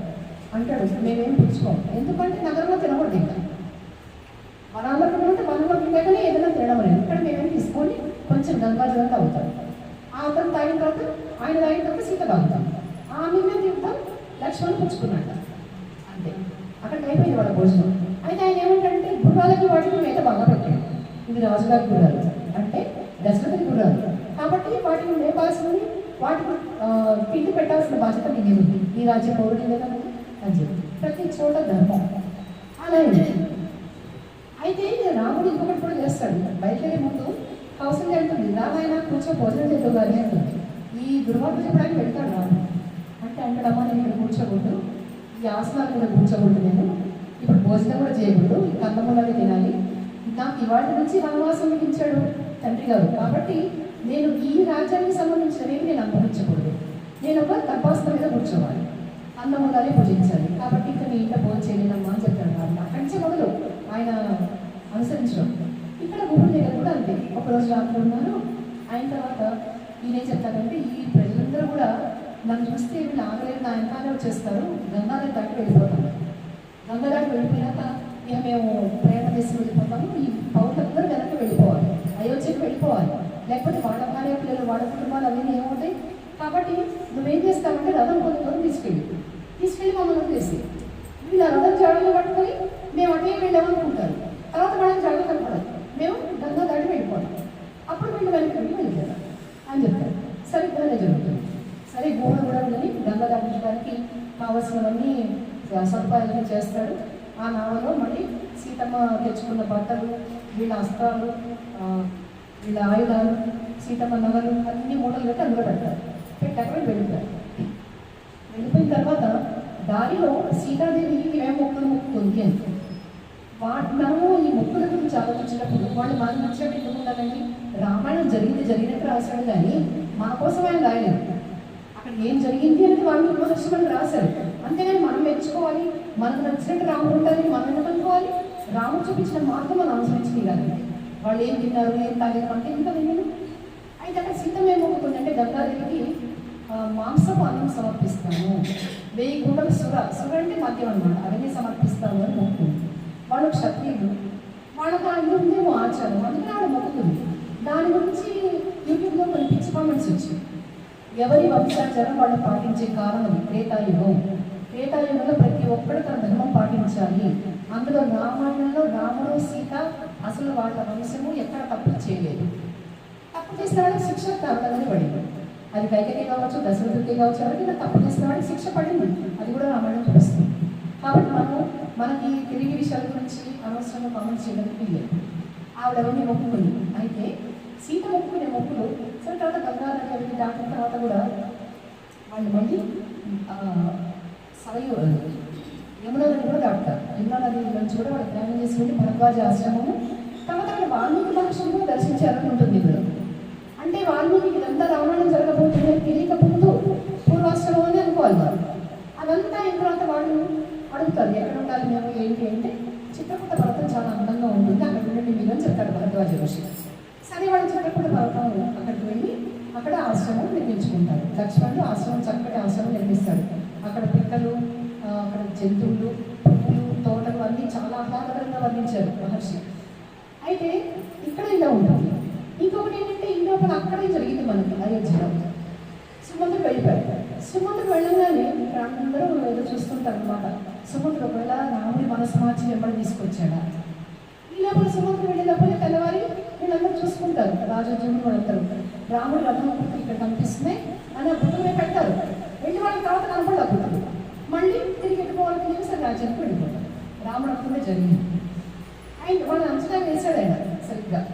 అందరూ వెళ్ళిపోయారు. వెళ్ళిపోతే అక్కడ ఎవరింట్లో వంట చేసుకోలేదు. రాముడు వెళ్ళిపోయాడు. ఇక రాజ్యంలో పడే ఉంది. అది నిజమే కూడా. ఆలోచించండి, రాముడు ఎందుకు రాముడి అంటే ఒక రాజకుమారుడికి ఇంత విలువ అంటే ఆయన గుణగణాలు. ఆయన విష్ణుమూర్తి ఎక్కడికైనా కళ ఉంటుంది కదా, లక్ష్మీ కళ. కాబట్టి భగవంతుడు లేచోడు ఎట్లా ఉంటుంది, శ్మశానమే అవుతుంది. ఇక్కడ జరిగింది అదే. విష్ణుమూర్తి స్వయంగా అక్కడి నుంచి వెళ్ళిపోయాడు. ఇంకా రాజ్యంలో కళ ఉంది. అందులో స్వార్థపరాలు పైకి అందరూ తింటుంటారు. మా ఇళ్ళలో అందరూ వంటలు ఏమీ మేము మాకు ఏమంటారు రాముడు తప్ప ఏమవుతాం ముందంటారు. మేమందరూ కూడా నీతో వస్తామా, ఇక్కడంతా కూడా అడవి జంతువుని ఇక్కడ ఆక్రమించుకుంటాయి. నేను కనుక అడవిలోకి వస్తే అదే అయోధ్య అవుతుంది. అప్పుడు అక్కడ పరిపాలించుకుంటూ కానీ మనందరం ఒక దగ్గర ఉంటాము అని అంటారు ప్రజలు. అని అప్పుడు అడవిలో ఉన్న జంతువులన్నీ ఇక్కడికి వస్తాయి. అప్పుడు కైకాలు పక్కన ఏం చేస్తారంటే ఈ అడవిని పరిపాలించుకుంటారు. అంత కసిగా ఉంటారు పౌరులు ఈ రాముడి వనవాసం అంటే. అలాంటి ఇప్పుడు నిజంగా అలాగే జరుగుతుంది. అక్కడ ఏమీ లేవు. ఎవ్వరు కూడా విహారాన్ని బయటికి రావట్లేదు. ఈ యువత ఉంటారు కదా, యువకులు పిల్లలు వాళ్ళందరూ కూడా ఎవరు బయటికి రావట్లేదు. అందరూ కూడా ఒక దీర్ఘమైన ఒక అశాంతితో కుమిలిపోతున్నారు. ప్రతి ఇంట అశాంతి, ఎక్కడ ముగ్గులు లేవు, ఏమీ లేవు, ఒక శోభ సంపూర్ణంగా ఉంది అనమాట. అయినాక ఇక్కడ దశరథుడు కింద పడిపోయినాడు, లేవలేకపోతున్నాడు. ఆయన అక్కడ నీళ్ళలోనే పడిపోయాడు, ఆ ఇసుకలో పడిపోయాడు. దుమ్ము కొట్టుకుని ఉంది ఆయన ఒళ్ళంతా. అప్పుడు ఆయన కళ్ళు కనపడలేదు. కళ్ళు మొత్తం నీళ్లు నిండిపోయినాయి, కళ్ళు ఎర్రబారినాయి, కళ్ళు వాచిపోయినాయి. అప్పుడు ఆయన ఏం చేశాడంటే ఆయన్ని పట్టుకోవడానికి రాముడు వచ్చాడు. సుమిత్ర కౌశల్య వస్తే కైక కూడా వచ్చింది. ఆయన ఇట్లా పట్టుకోవడం చూసి ఆవిడ కూడా బాధపడి ఉంటుంది. వస్తే ఆయన చెప్తాడు, ఇది అయిపోయింది, నువ్వు నన్ను ముట్టుకోవద్దు, నాకు నువ్వంటే అసహ్యం, నేను చనిపోయాక కూడా నువ్వు నా శవాన్ని కాపాడు, నీకు నాకు బంధం తెగిపోయింది చెప్పేస్తాడు రాజు. చెప్పేసి కౌశల్య చెప్తాడు, కౌశల్య నా చేయబట్టుకో, మనం ఈ మధ్య అడిగి తీసుకెళ్ళు అంటాడు. ఎందుకంటే ఆయన ఇప్పుడు కౌశల్యం చూసి రాముడు చూసినట్టుగా ఉంటుంది, రాముడు తల్లి కాబట్టి. ఇప్పుడు అంతే కదా, చూడండి కొంతమంది బంధువులు ఎవరన్నా పోతే ఎట్లా ఉంటుందంటే, ఒక భర్త పోయినాడు అనుకోండి, ఆ భార్యకి ఏమనిపిస్తుందంటే భర్త బంధువులు చూడగానే ప్రాణం వచ్చేస్తుంది. ఆయన తాలూకు వాళ్ళని, ఆయన మీద ప్రేమ. అలాగే భార్య చనిపోయింది, భార్య తాలూకు బంధువులు వస్తే వాళ్ళు చూడగా ఈయన చాలా సంతోషపడతాడు, ఆ చనిపోయిన ఆవిడే వచ్చింది అన్నంతగా వాళ్ళ తాలూకు అనంత బాగుంటుంది. ఇక్కడ రాముడు లేడు. రాముడు తల్లి చూసి కొంతగా ఊరట పొందుదామన్నట్టుగా ఉంది. అది కాదు ఏంటంటే తన శోకాన్ని సరిగ్గా అర్థం చేసుకోగలిగే వ్యక్తి, తన శోకాన్ని పంచుకోగలిగే వ్యక్తి కౌశల్యదేవి మాత్రం. అందుకని కౌశల్య పదవి మందిరానికి వెళ్తారు. ఇక్కడి నుంచి రాజు ఎంత ముందు ఆయన కైక కాళ్ళు కూడా పట్టుకుంటాడు, నా రాముడి వనవాసం శిక్ష విధించకు. వాడు రాజు కాకపోయినా పర్లేదు, నా కళ్ళ ముందు తెచ్చాను కైక, ఈ ఒక్క వరం ప్రోత్సహించుకో అని రెండు కాళ్ళు పట్టుకుంటే కూడా ఆయన వెనక్కి వెళ్ళిపోతుంది, ఆ వస్తువు మీద దొరికించుకోదు. ఇక్కడ ఈయన మందిరానికి వచ్చాక కౌశల్యదేవి దుఃఖం భరించలేకపోతుంది. తండ్రి దుఃఖం ఎంత ఉందో రెట్టింపు తల్లికి ఉంటుంది. ఎక్కడైనా కానీ తండ్రి కలిగే బాధ కంటే తల్లికి తొందరగా బాధపడుతుంది పిల్లల విషయం. ఈవిడంతా ఏడ్చి అప్పుడు చాలా సహజంగా, చాలా స్వాభావికంగా ఆమె దశరథుడితో మాట్లాడుతున్న ఒక్కొక్క మాట మనకి బాధ కలుగుతుంది. ఏమిటో చెప్పలేనంత ఫీలింగ్ అనిపిస్తుంది మనకి, అక్కడ ఉన్నట్టే అనిపిస్తుంది. నిజంగా చెప్పాలంటే వింటున్నట్టే అనిపిస్తుంది. ఆవిడ ఏమంటుందంటే, ఇప్పుడు నీకు సంతోషంగా ఉంది కదా, నువ్వు ఇష్టపడే కైక ఇంత చేసింది నా కొడుకుని, బాధలకి నాకే కదా, నువ్వు నమ్ముకున్న వాళ్ళు నీకు ఏం చేశారు, ఇప్పుడు నీ భరతుడు నీ కైక మీరందరూ రాజ్యం వెళ్ళండి. ఇప్పుడు కళ్ళు చల్లబడ్డాయి కదా, చేరాని అవమానాలు చేసావు నాకు, ఇప్పుడు నా కొడుకు కూడా లేకుండా చేశావు, నువ్వు భర్తగా ఏనాడు నాకు న్యాయం చేసావు అని అడుగుతుంది కౌసల్య. రామాయణంలో స్త్రీలను అణిచిపెట్టారు అంటారు కదా, అది తప్పు. స్త్రీలు అనే మాట్లాడతారు. సీత కూడా దగ్గర ఎలా మాట్లాడింది? రాముడి విషయం పరుషంగా మాట్లాడింది, అనుకూలని మాట్లాడి అందరు బాగా రక్షపడుతుంది రాముడు సీతమ్మ. అలాగే కౌసల్య కూడా అంతే, ఆవిడ మాట్లాడింది ఏమని అంటే, నువ్వు ఆడదానికి 3 రక్షణలు ఉంటాయి. ఒకటి భర్త రక్షణ, భర్త రక్షణ తప్పకపోతే కొడుకు రక్షణ, ఆ కొడుకు కూడా లేకుండా ఉంటే జ్ఞాతులు అంటే దయాదుల రక్షణ. ఈ 3 రక్షణలు స్త్రీకి ఎప్పుడు ఉంటాయి. నువ్వు భర్తగా నాకు ఏనాడు రక్షణ ఇవ్వలేదు. వీళ్ళందరూ సత్తులందరూ నన్ను హేళన చేస్తూ నన్ను నీచే గడుస్తుంటే చూస్తూ కూర్చున్నావు. అయినా నువ్వు ఎప్పుడు కైకమల్లోనే ఉన్నావు, నాకు విలువ లేకుండా చేసావు. పట్టపురాణి పేరుకే కానీ నాకు ఏ విధంగా నాకు విలువ లేదు. నీ సమయంలో అంటే నీ పరిపాలన సమయంలో ఒక భార్యగా నాకు ఎట్లాంటి విలువ లేదు. నీ వల్ల నాకు న్యాయం జరగలేదు. అంతకంటే అవమానం మగవాళ్ళకి నీ వల్ల నాకు న్యాయం జరగలేదు, నీకు అసలు అర్హత లేదు అంటే ఎంత బాధగా ఉంటుంది. అట్లా ఒక బాణం వేసింది ఆవిడ. ఆ కడుపు మంటకి ఆవిడ అనుభవించింది కాబట్టి. కొడుకు కాలంలో సుఖపడతాం అనుకున్నాను. నా కొడుకు రాజు అయితే ఇప్పుడు రాజు మాత్రమే నాకు ఒక గుర్తింపు ఉంటుంది, ఇప్పుడైనా నన్ను మనిషిగా చూస్తారు అనుకున్నాను, ఇప్పుడైనా సుఖపడదాం అనుకున్నాను. అది లేకుండా చేసేవాడు. ఎవరి ద్వారా? నీ ద్వారా, నీ కైక ద్వారా జరిగింది అంట. కాబట్టి ఆ రక్షణ కూడా లేకుండా చేశావు. కాబట్టి భర్త వల్ల ఉండాల్సిన రక్షణ నాకు లేదు, కొడుకు వల్ల ఉండాల్సిన రక్షణ లేదు. ఇక దాయాదు. దాయాదు అంటే నన్ను రాముడి తర్వాత అంత ప్రేమగా చూసుకునేది లక్ష్మణుడు. ఆ దాయాదుల రక్షణ కూడా లేకుండా చేశావు. ఈ పుణ్యం అంతా నీదే, ఇప్పుడు నువ్వు సంతోషంగా ఉంటూ నువ్వు సుఖపడు అని చెప్పేసింది కౌసల్య. ఆ మాటకి ఇక దశరథుడు ఏడుస్తాడు. అది చూసి మనకి గుండె ద్రవించిపోతుంది. ఆయన అసలే బాధలో ఉన్నాడు. మనకి ఇప్పుడు ఎట్లా ఉంటుందంటే, మనం ఇప్పుడు రామాయణంలో ఉన్నాం, మనం రామాయణం వినలేదు, రామాయణంలో మునిగిపోయాం కాబట్టి చెప్తున్నాను. అది ఎట్లా ఉంటుందంటే ఎవరికి చెప్పాలో నాకు అర్థం కాదు. అవసరం చూసినా దుఃఖం వస్తుంది, దశరథుని చూసినా దుఃఖం వస్తుంది. అక్కడ రాముడు లేడు అని అయోధ్యను మనం ఊహించుకున్నా మనకే ఇక్కడ దుఃఖం వస్తుంది. రాముడు లేని అయోధ్య ఇప్పుడు మనం ఉంటున్న ప్లేస్ అక్కడ అనిపిస్తుంది మనకి, రాముడు ఇక్కడ లేడు కదా అన్నట్టుగా ఆ ఫీలింగ్ ఉంటాం. అలా ఆవిడ అన్న మాటలకి దశరథుడు ఏడ్చేసి ఆవిడ 2 కాళ్ళు పట్టుకుంటాడు. క్షమించు కౌసల్య, నాకు తప్పే జరిగిందంటే మళ్ళీ ఆవిడ మళ్ళీ ఏడ్చేస్తుంది. నన్ను క్షమించరాజా అంటున్నా అని ఆయన పాదాలు పట్టుకుంటుంది ఆవిడ. చూడండి ఇద్దరు ఎంత కోశపడుతున్నారో. అయితే ఒక్క స్త్రీకి కలిగిన స్వార్థ చింతన, అందరికీ కలిగిన స్వార్థ చింతన. అప్పటిదాకా రాముని కన్న కొడుకు కంటే ఎక్కువ ప్రేమించిన కైక మారిపోవడానికి కారణం అందరూ దుర్బోధన స్వార్థం. ఎందుకంటే కైక కనుక రాజమాత అంటే తనకు ఇంట్లో భోగాలు వస్తాయి, అది ఆ మంగళ బాధ స్వార్థం. అయితే ఇదంతా అయ్యేసరికి ఆయన ఏడ్చాడు, కౌసల్య బాగా ఏడ్చింది, రాజును ఒంట్లో పెట్టింది. నన్ను క్షమించు, నేను ఇట్లా మాట్లాడకుండా ఉండాల్సిన నీతో, భర్తతో మాట్లాడకూడదు విధంగా నేను మాట్లాడాను, నొప్పించాను అని ఆవిడ మళ్ళీ రాజుగారి కాళ్ళు పట్టుకుంటుంది. ఇంత దుర్బల వేదన అనుభవిస్తూ ఉంటారు. మధ్యలో సుమిత్ర ఏం చేస్తుంటే ఓదారుస్తుంది. నా కొడుకున్నాడు కదా అమ్మ అక్కడ లక్ష్మణుడు, నీ కొడుకు ఏ బాధ ఉండదు, వాడు సేవించుకుంటాడు, సీతారాముని ఎంతో ప్రేమగా చూసుకుంటాడు అని పాప ఆవిడ ముందరి పరంగా మనిషాడు. అందుకే మోసీజీ ఆవిడ చెప్పే ప్రవచనాలు ఎట్లా ఉంటాయంటే సుమిత్రని ఆవిడ హైలైట్ చేస్తారు. సుమిత్ర క్యారెక్టర్ అట్లా ఉంటుంది. మనకి ఎక్కువ కనపడేది కైకాను కౌసల్య చేసి కనిపిస్తుంటారు, కానీ సుమిత్ర కనపడకుండా చాలా సున్నితంగా చాలా సాత్విక స్వభావం ఆవిడ. అట్లాగే చాలా తెలివైంది, కానీ చాలా శాంతంగా ఉంటుంది. ఎక్కడ ఎగ్జైట్ అవ్వదు, ఎక్కడ ఉద్రిక పొందదు. అయితే ఆవిడ ఈ ఓదార్పు అని చెప్పి కొంత వాళ్ళు శాంతిస్తారు. అప్పుడు దశరథుడు చెప్పడం మొదలు పెడతాడు. అక్కడికి ఏంటి 5 రోజులు గడిచిపోయి రాముడు ఇవాళ సుమంతుడు 4వ రోజులు వచ్చాడు. 6వ రోజు రాత్రి దశరథుడు మొత్తం చెప్తుంటాడు. ఈ మాట మనందరం చాలా గుర్తుపెట్టుకోవాలి. తెలిసిన విషయమే కానీ గుర్తు చేసుకున్నాం. ఏంటంటే ఎప్పుడు చేసిన పాపం అప్పుడే, ఏ ఏ రూట్లో మనం పాపం చేస్తే ఆ రూట్లో ఈడ్చి కొడుతుంది. అది పర్సనల్గా కూడా చాలా అనుభవాలు అయితే నాకు, నేను చూసినది కానీ విన్నది కానీ స్వయంగా కానీ చిన్న విషయం ఎవరైనా హర్ట్ చేస్తే అదే విషయం ఒక్కచోట మనం హర్ట్ అవుతాం, ఖచ్చితంగా జరుగుతుంది. ఎందుకంటే పాపపుణ్యాలు ఒకసారి ఎవరో అనుకుంటే విన్నాను నేను, వాళ్ళు ఏమంటారంటే భగవంతుడు బెస్ట్ అకౌంటెంట్ ఎవరంటే భగవంతుడే. ఆయన లక్షలు కోట్లు కోట్ల కోట్ల అకౌంట్స్ రాస్తాడు, చిన్నవి పెద్దవి కూడా. ఒక తప్పుకి తప్పు ఒప్పుకోపు ఆయన అకౌంట్లో పడిపోతుంది. దాని ప్రకారం మన అనుభవాలు, మనం ఇవాళ బాధపడుతున్నామంటే ఏం చేసాము, ఖచ్చితంగా తప్పు చేసాము, వేరే వాడు గురించడం కాదు, మనల్ని మనం అనలైజ్ చేసుకోవాలి. ఏం తప్పు చేశాను, ఈ శిక్ష పడింది లేదా మోకాళ్ళకి వచ్చాయి అనుకోండి, ఏం జరిగిందబ్బా అంటే ఒక అబ్బాయి అన్నాడు అనమాట. అబ్బాయి అంటే అబ్బాయి 50 ఏళ్ళు ఉంటాయి, నాకు చిన్నవాడు అబ్బాయి. అయితే అతను అంటున్నాడు, మేడం ఇలా కింద పడిపోయాను, మోకాళ్ళకి బాగా దెబ్బయింది, ఏం తప్పు జరిగిందా అంటే వాళ్ళ తాత ఎవరో మోకాళ్ళ నొప్పులతో బాధపడుతుంటే ఇతను ఏదో సాయం అంటే చీపు అన్నాడు. నువ్వు ఎప్పుడు సతాయిస్తుండవు తాత నీ మోకాళ్ళ నొప్పులు నువ్వు అని చెప్పి వీడు లెక్క చేయకుండా ఆయనకి ఏ సాయం లేకుండా మింగాడు. ఇప్పుడు కింద పడి వీడి మోకాళ్ళకి దెబ్బ తగ్గేసరికి ఇప్పుడు కానీ ఆలోచన రావడం గొప్ప. నేను ఎక్కడ తప్పు చేశాను అనుకున్నాడు అని గుర్తొచ్చింది.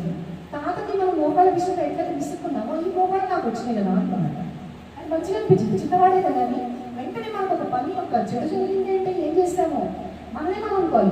చాలా మంది ఏం చేస్తామంటే ఎదురు వాళ్ళు పెడతాం నీ కూడా అన్నాడండి, లేదా వాడి కూడా వెళ్ళాల్సి వచ్చింది, అవసరం నాకు ప్రాబ్లం వచ్చింది ఎవరిలో ఇస్తాం. కానీ మనం ఏం చేస్తామని ఒకసారి వర్ణించుకుంటే ఎన్నో బయటకు వస్తాయి. ఎవరి ముందు మనం చెప్పాం. అంతరాత్మ ఉంటుంది, అంతరాత్మలో భగవంతుడే ఉన్నాడు, అనుకుంటలోనూ ఉన్నాడు. ఒక మా నాన్న చెప్తున్నాడు, చెడ్డ పని చేస్తుంటే లోపల వాడు చెప్తాడు ఇది చెయ్యకపోని. మనం ఎవరు చెప్పినా వినాం, కానీ లోపల వాడు చెప్తుంటాడు. అదే భగవంతుడు. అయితే మనం ఆ టైంలో వినకనే అనుభవిస్తున్నాం. ఇక్కడ దశరథుడు చెప్తాడు, మంచికి మంచి, చెడుకు చెడు తప్పకుండా ఉంటాయి. మనం ఏ కర్మ చేస్తే దాని ప్రతిఫలం అనుభవించక తప్పదు అని దశరథుడు స్వయంగా చెప్పాడు. అదే రామాయణం. అయితే ఆయన ఏం చెప్తున్నాడు అంటే శ్రవణ కుమారుడి విషయంలో చెప్పాడు. తను ఒక తండ్రికి కొడుకుని దూరం చేశాడు, అందుకని ఈనాడు నా కొడుకు నాకు దూరం అయ్యాడు అని అప్పుడు పంచుకుంటాడు. మనసిప్పి కౌశల్యత అన్ని చెప్పుకుంటాడు. ఆయన అప్పుడు చాలా యంగ్ అనమాట, రాజకుమారుడు దశరథుడు. అప్పుడు ఆయన పెళ్లిగా ఎక్కడాడు. ఆయన ఏంటంటే శబ్దవేది బాగా తెలుసు. శబ్దవేది ఏంటి? శబ్దాన్ని బట్టి బాణం వేయడం.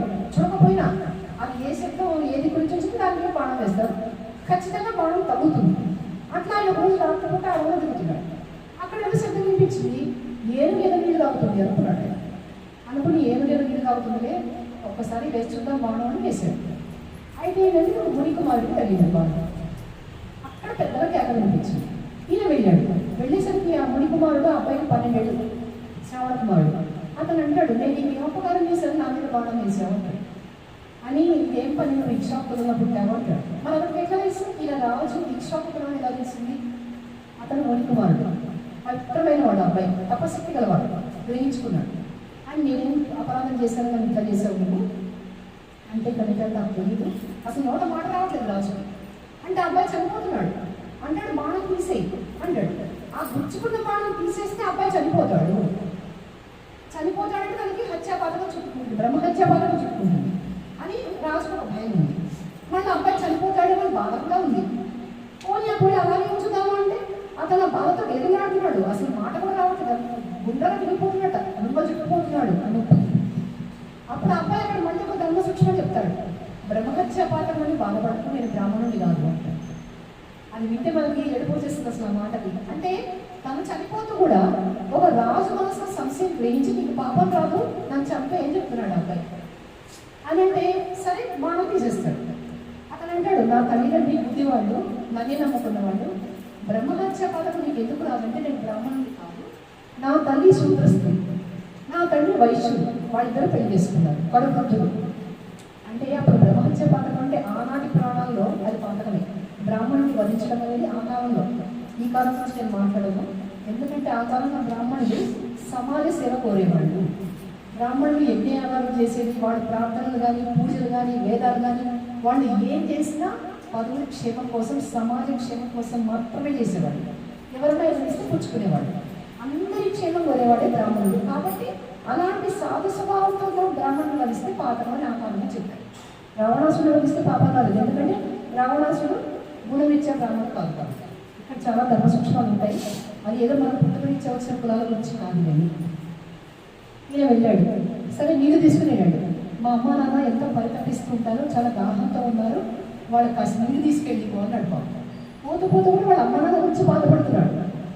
అంతేగాని తన కోసం తను బాధపడలేదు, నన్ను చంపేసేవాడు, అది కూడా నీకు పాపం అంటది అని ధైర్యం ఇచ్చాడు. మళ్ళీ అయినా వెళ్ళాడు, వెళ్ళి ఆ నీళ్ళు తీసుకెళ్ళి ఇచ్చాడు వాళ్ళకి. ఆ వృద్ధులు అంటున్నారు అనమాట, ఏందైనా శ్రావణ కుమార ఇంత ఆవేశం చేశావు ఎందుకు? మీ అమ్మ మీద కోపం వచ్చిందా, లేకపోతే తా మీద కోపం వచ్చిందా? మీ అమ్మ చూడ అప్పటి నుంచి దాహం అల్లాడిపోతుంది అని అంటున్నాడు తండ్రి. వాళ్ళిద్దరినీ కూడా అతను ఏం చేశాడంటే కావడిగా మోసపోతుండేవాడు. వాళ్ళు ఎక్కడికైనా తీర్థయాత్రకు వెళ్ళాలంటే తల్లిదండ్రిని అట్లా భుజాల మీద మోసుకొని పోయేవాడు శ్రావణ కుమారుడు. ఈనాటికి తల్లి తండ్రిని అపురూపంగా చూసుకునే వాళ్ళు ఉన్నారు. అలా తల్లి తండ్రిని చూసుకునే వాళ్ళని శ్రావణ కుమారుడితో పోలుస్తారు. మళ్ళీ రాముడితో పోల్చారు. రాముడు సేవ చేసుకున్నాడు, కానీ అతి కష్టం అనుభవించిన చిన్న వయసులోనే చేసిన చిన్న కురవాడు శ్రావణ కుమారుడు. తల్లిదండ్రుల పట్ల అంత శ్రద్ధ, భక్తి, సేవ తనే స్వయంగా చేసుకునే సేవ. కాబట్టి శ్రావణకుమారుడు చరిత్రలో పురాణంలో ప్రత్యేకమైన పాత్ర ఉంది. అప్పుడు ఈ వీళ్ళు ఏం చేశారంటే వచ్చింది ఎవరిలో అన్నారు, గుర్తుపట్టారు. ఈయనకి దశరథుని గొంతు పెరగట్లేదు, మీ కుమారుడు చనిపోయాడని చెప్పడానికి ధైర్యం జరగలేదు. అప్పుడు చెప్పాడు ఇలా జరిగింది.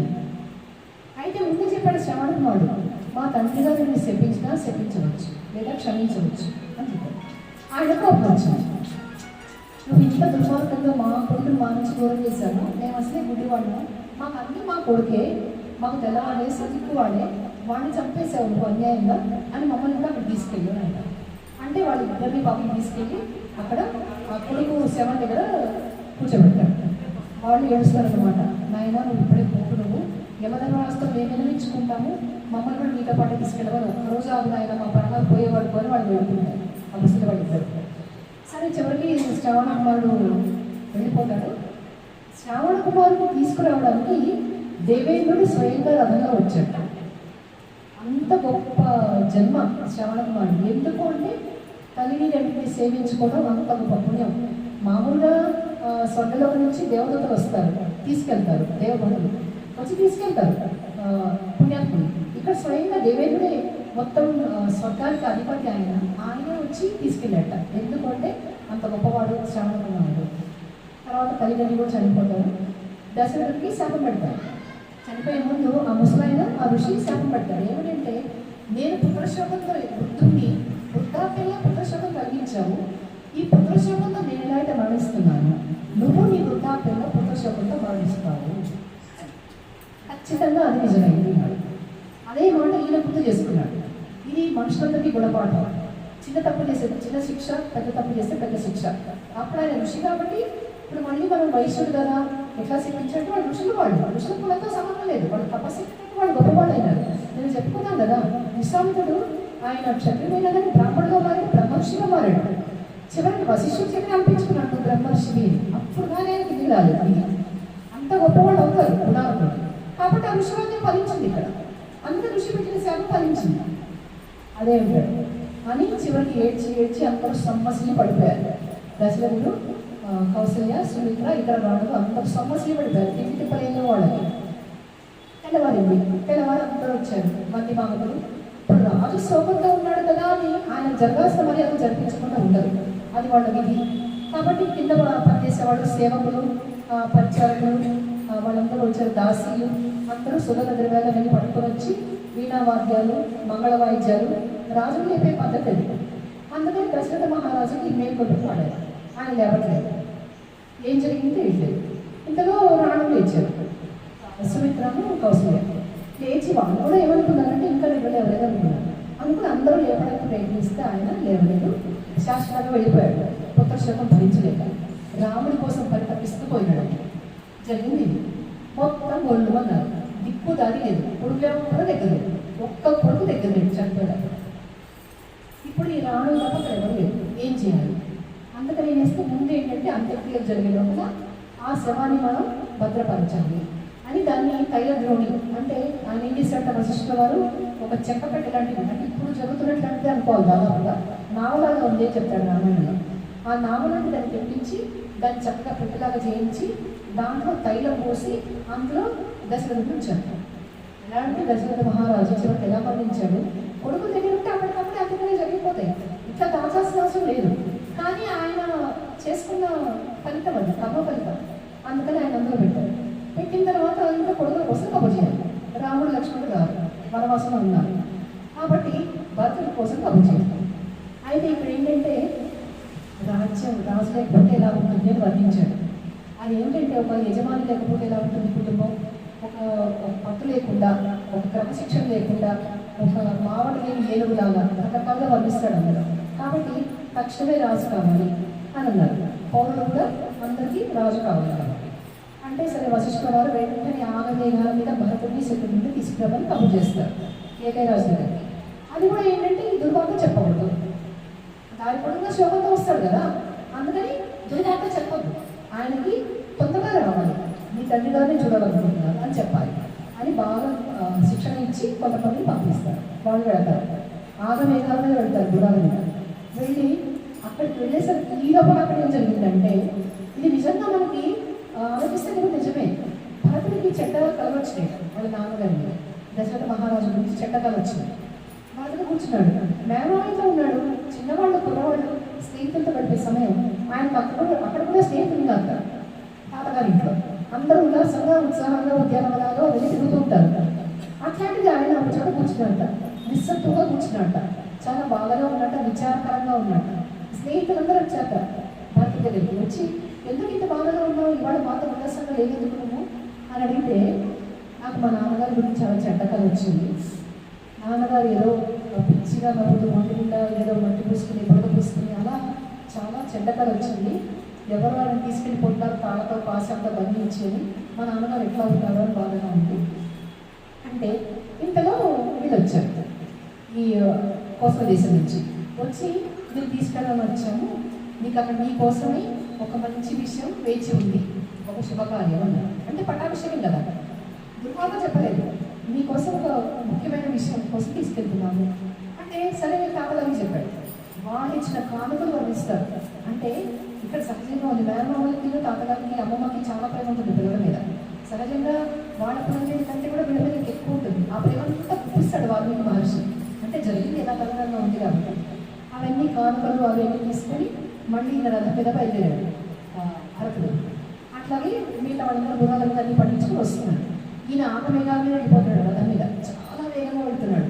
వెళుతూ నగర పొడివే ఆయన వచ్చే దారంతా కూడా చాలా అందంగా ఉంటుంది. రకరకాల చిన్న చిన్న పట్టణాలు పురాలు ఎన్నో వర్ణాలు చేస్తారు వాళ్ళు, అందమైన విషయాలు అవన్నీ వస్తాడు. ఈయన వస్తుంటే అయోధ్య దగ్గరకు వచ్చేసరికి అంత నిరామయంగా శోక సముద్రంలాగా ఉంది. ఎక్కడ ఉత్సాహం లేదు, ఎక్కడ అలజడి లేదు, ఎక్కడ హడావిడి లేదు. ఏం జరిగింది, రాముడి పట్టాభిషేకం ఏం జరిగింది అసలు అని ఎవరినైనా ఏమైనా అయిందా అని అనుకుంటున్నాడు. వారికి పట్టాభిషేకం సంగతి ఇంకా ఆయన తెలియదు. అయితే అసలు ఏం జరిగింది, ఏదన్నా జరగాలి ఏమైనా జరిగిందా అనుకుంటూ వచ్చాడు. వచ్చి కింద కైక మంది వెళ్తాడు. అయితే అక్కడ చూస్తే కైక మంచం మీద పడుతుంది. ఎప్పట్లాగా లేదా చెయ్య, అది రక్తాలతో వజ్రాలతో ఉంటుంది. అట్లాంటి చాలా మామూలుగా ఉంది. కళావిహీనంగా ఉన్న చెయ్య మీద పడుతుంది కైక. అమ్మ ఏం జరిగింది అంటే, ఆవిడ చూడండి చటకొని లేచింది. లేచిన ఆయన వచ్చేసావా, ఈ రాజ్యం అంతా నీదే మొదలు పెట్టేసి ఆవిడకి భర్తపోయిన శోకం కూడా ఏమంతా తెలుసుకుని లేదు. అయిన తర్వాత అతను నాకు రాజ్యం ఏంటి, ఇదేంటి, అసలు ఏం జరిగింది అంటే, మొదట ఏంటంటే నాన్నగారు పోయినారు అని చెప్పాడు. దాంతో కుప్ప గురిపోయాడు. నాన్నగారు పోవడం ఏంటి, అసలు ఏం జరిగిందమ్మా అని విలపించి మరి ఎవరు కనపడరు ఏంటి, రాముడు ఏంటంటే రాముడిని అడవికి పంపించేశాను, మీ నాన్నగారే పంపించారు అని చెప్పి.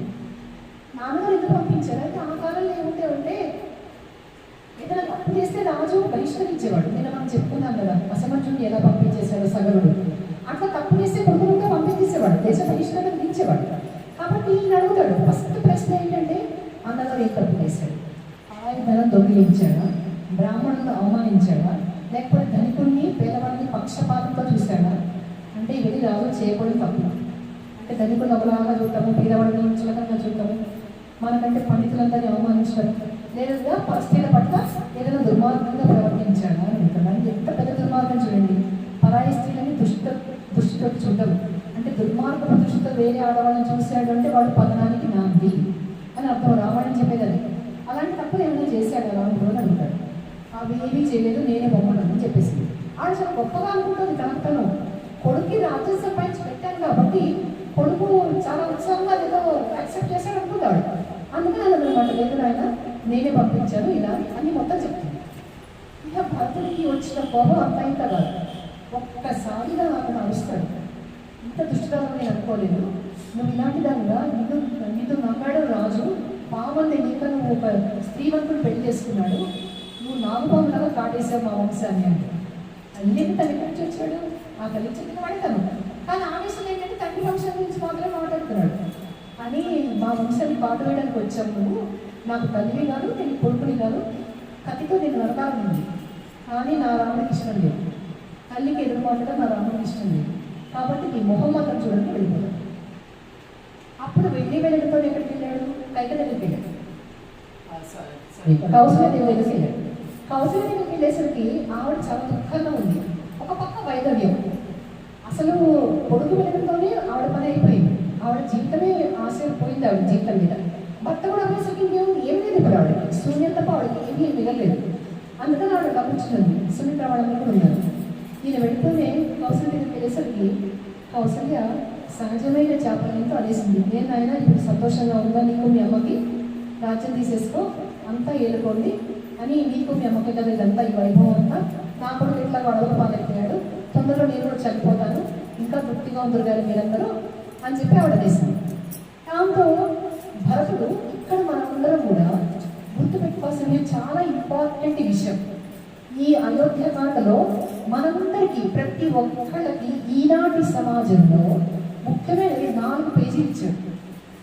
ఆ 4 పేజీలకే పాపాలు, ఎలాంటి పాపం చేస్తే ఏ నరకం వస్తుంది మనిషికి. చక్కటి భరతుడు, నేను కనుక రాముడు నిజంగా అడవికి వెళ్ళిపోవాలి అని కోరుకున్న వాడైతే నాకు ఈ పాపం వస్తుంది. ఏ పాపం?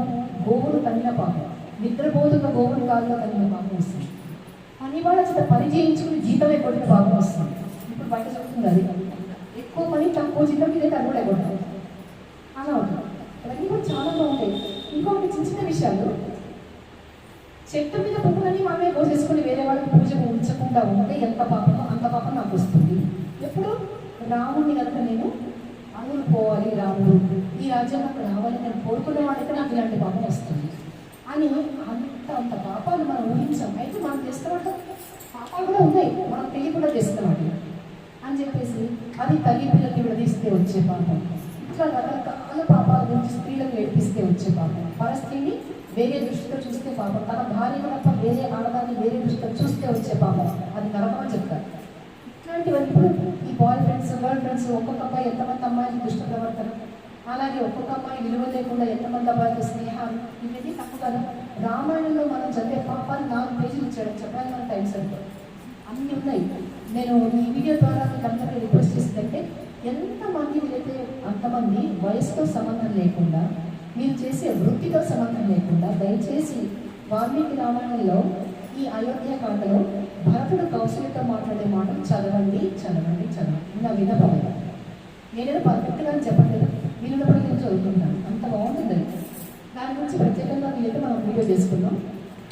అయితే చెప్తాడు భరతుడు, ఇలాంటి పాపాలని నాకు రావాలమ్మా అని అంటే, అప్పుడు కౌశల్యం కలిగిపోయింది. అయ్యో నాయన నేను ఎంత బాధపడ్డాను నేను అని అక్కడ దగ్గర తీసుకుని ఒళ్ళో కూర్చోబెట్టి బాధపడుతున్నాయన అని అన్ని ఆవిడ ఓదారుస్తుంది. ఇప్పుడు భరతుడు ఇటు చూస్తే దుఃఖమయం, ఇటు భరతుడు శత్రుడు వాళ్ళు సంతోషంగా లేరు. ఒక కైక తప్ప, కైక తర్వాత తెలుస్తుంది దుఃఖం. ఇప్పుడు తెలియట్లేదు ఆవిడ ఆవేశంలో. అంటే సుమిత్ర, కౌశలదేవి ఇంకా మిగిలిన రాముడు అందరూ దుఃఖ సముద్రం, ప్రజలందరూ దుఃఖం. అక్కడ సీత, రాముడు, లక్ష్మణుడు వాళ్ళ దుఃఖం. ఆ దుఃఖాన్ని కారణం చెప్తున్నాము. ఈ విధంగా వీళ్ళందరూ రోధిస్తున్నారు, పూజిస్తున్నారు. చివరికి భరతుడు తండ్రి అంత్యక్రియలు చేశాడు. చేసి ఇప్పుడు వనవాసానికి బయలుదేరుతున్నాడు. ఎందుకంటే నా రాముడు ఎక్కడంటే అక్కడే నేను, ఈయన ఇంకొకటి రాముడితో పాటు రెడీగా ఉన్నవాడు, సిద్ధంగా ఉన్నవాడు ఈయన. అవన్నీ అన్నాడు, నేను వెళ్ళిపోతాను. అంతకు దశరథుడు కూడా అంటాడు, నేను కూడా వస్తాను రామ నీతో పాటు. రాముడు వెంట వెళ్ళాలి అని కోరుకోని వాళ్ళు ఎవరు. అయితే ఈయన భరతుడు వెళ్ళిపోతా అంటే రాముడు రావడం కదా వాళ్ళందరికీ తెలుసు. అంటే ఇప్పుడు ఈయన ఏం చేస్తాడంటే, ప్రజలతో సహా వెళ్దాం, ఇంతమంది ప్రజలు వెళ్ళి అంటే కాదనంటాడా అంటే, ఇప్పుడు రాముడితో వస్తూ ఉంటారు, రండి అంటాడు. ఎంతమంది వెళ్తే అంత మంచిది కదా. అందుకని భరతుడు ఏం చేశాడంటే, శత్రుఘ్నుని వెంబడి పెట్టుకుని రాముడు లక్ష్మణుడు కలిసే తిరుగుతారు. అలాగే భరతుడిని శత్రుఘ్నుని మనం వేరుగా చూడలేము, వాళ్ళిద్దరు ఒకటే. సరే వాళ్ళు రాణులు అందరూ పుర ప్రజలు రాజోజులు వీళ్ళందరూ రాముడి కోసం వనవాసం బయలుదేరారు. ఆ బయలుదేరినప్పుడు ఎట్లా ఏర్పాట్లు చేశాడంటే, భరతుడు రాజు కదా, ప్రజాక్షేమం కొడుతున్న రాజు ఆయన. రాముడు వనవాసం వెళ్ళినప్పుడు తను మాత్రం వెళ్ళాడు, తన భార్య తమ్ముడు. కానీ అట్లా కాదు కదా, తన పరిపాలనతో వెళ్తున్నాడు, వందలు వేల మందితో వెళ్తున్నాడు. మరి వాళ్ళందరూ సౌకర్యం చూడాలి కదా. అందుకని ఆయన వేశాడంటే, దానిలో ముళ్ళ చెట్లు ముళ్ళ పొదలని కొట్టించేశాడు. అట్లాగే మంచినీటి వ్యవస్థ ఏర్పాటు చేశాడు, దాని పొడుగున చల్లటి చెట్లు నీడలన్నీ ఉండే విధంగా ఏర్పాటు చేశాడు. రాళ్ళు ముళ్ళు అన్నీ తీసేసి రాచపాటలు ఏర్పాటు చేశాడు. ఎందుకు వీళ్ళందరినీ తీసుకెళ్ళాడు, అందరి కోసం చేశాడు, తన కోసం కాదు. వెళ్ళారు, వీళ్ళు బయలుదేరి వెళ్తున్నారు. అక్కడ ఏం జరిగిందంటే,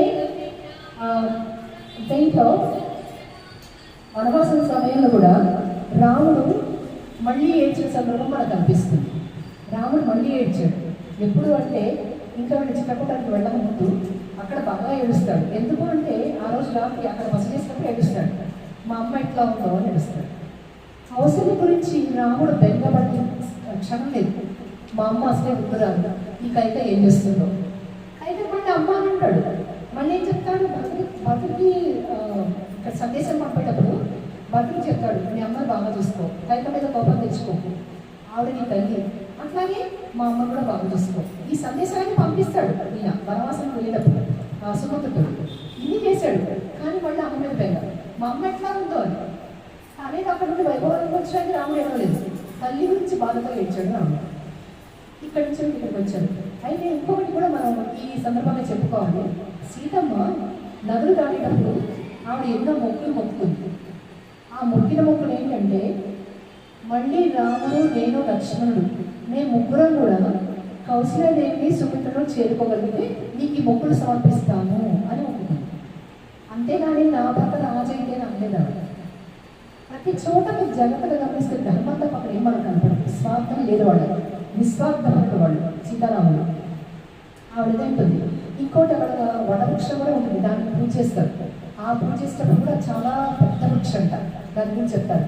ఆ వృక్షానికి ఆవిడ పూజ చేసేటప్పుడు కూడా ఆవిడదే కోరుకుంటుంది, మేము మళ్ళీ మా రాజ్యానికి 14 సంవత్సరాల తర్వాత క్షేమంగా వెళ్ళి మా అక్కలను మేము సేవించుకోగలగాలి, మా అయోధ్యనాన్ని మేము చూడగలిగి, రాముడు, లక్ష్మణుడు, మేము క్షేమంగా మళ్ళీ 14 సంవత్సరాల తర్వాత అయోధ్యకు చేరుకోగలిగితే నీతో పలానా మొక్కులు సమర్పిస్తాను అని మొక్కుతున్నారు.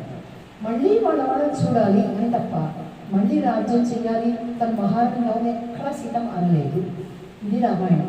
ప్రతి చోట అబ్జర్వ్ చేస్తుంటే మనకు కనిపించే విలువలు అంతే. ఇక్కడ భరతుడు వచ్చాడు చూడ్డానికి, చిత్రకూట పర్వతం దగ్గర వెళ్ళున్నారు. భరతుడు వేశాడు, ముందు గుహుడిని చూశాడు. గుహుడికి తెలుస్తుంది కదా రాముడు ఎక్కడున్నాడు.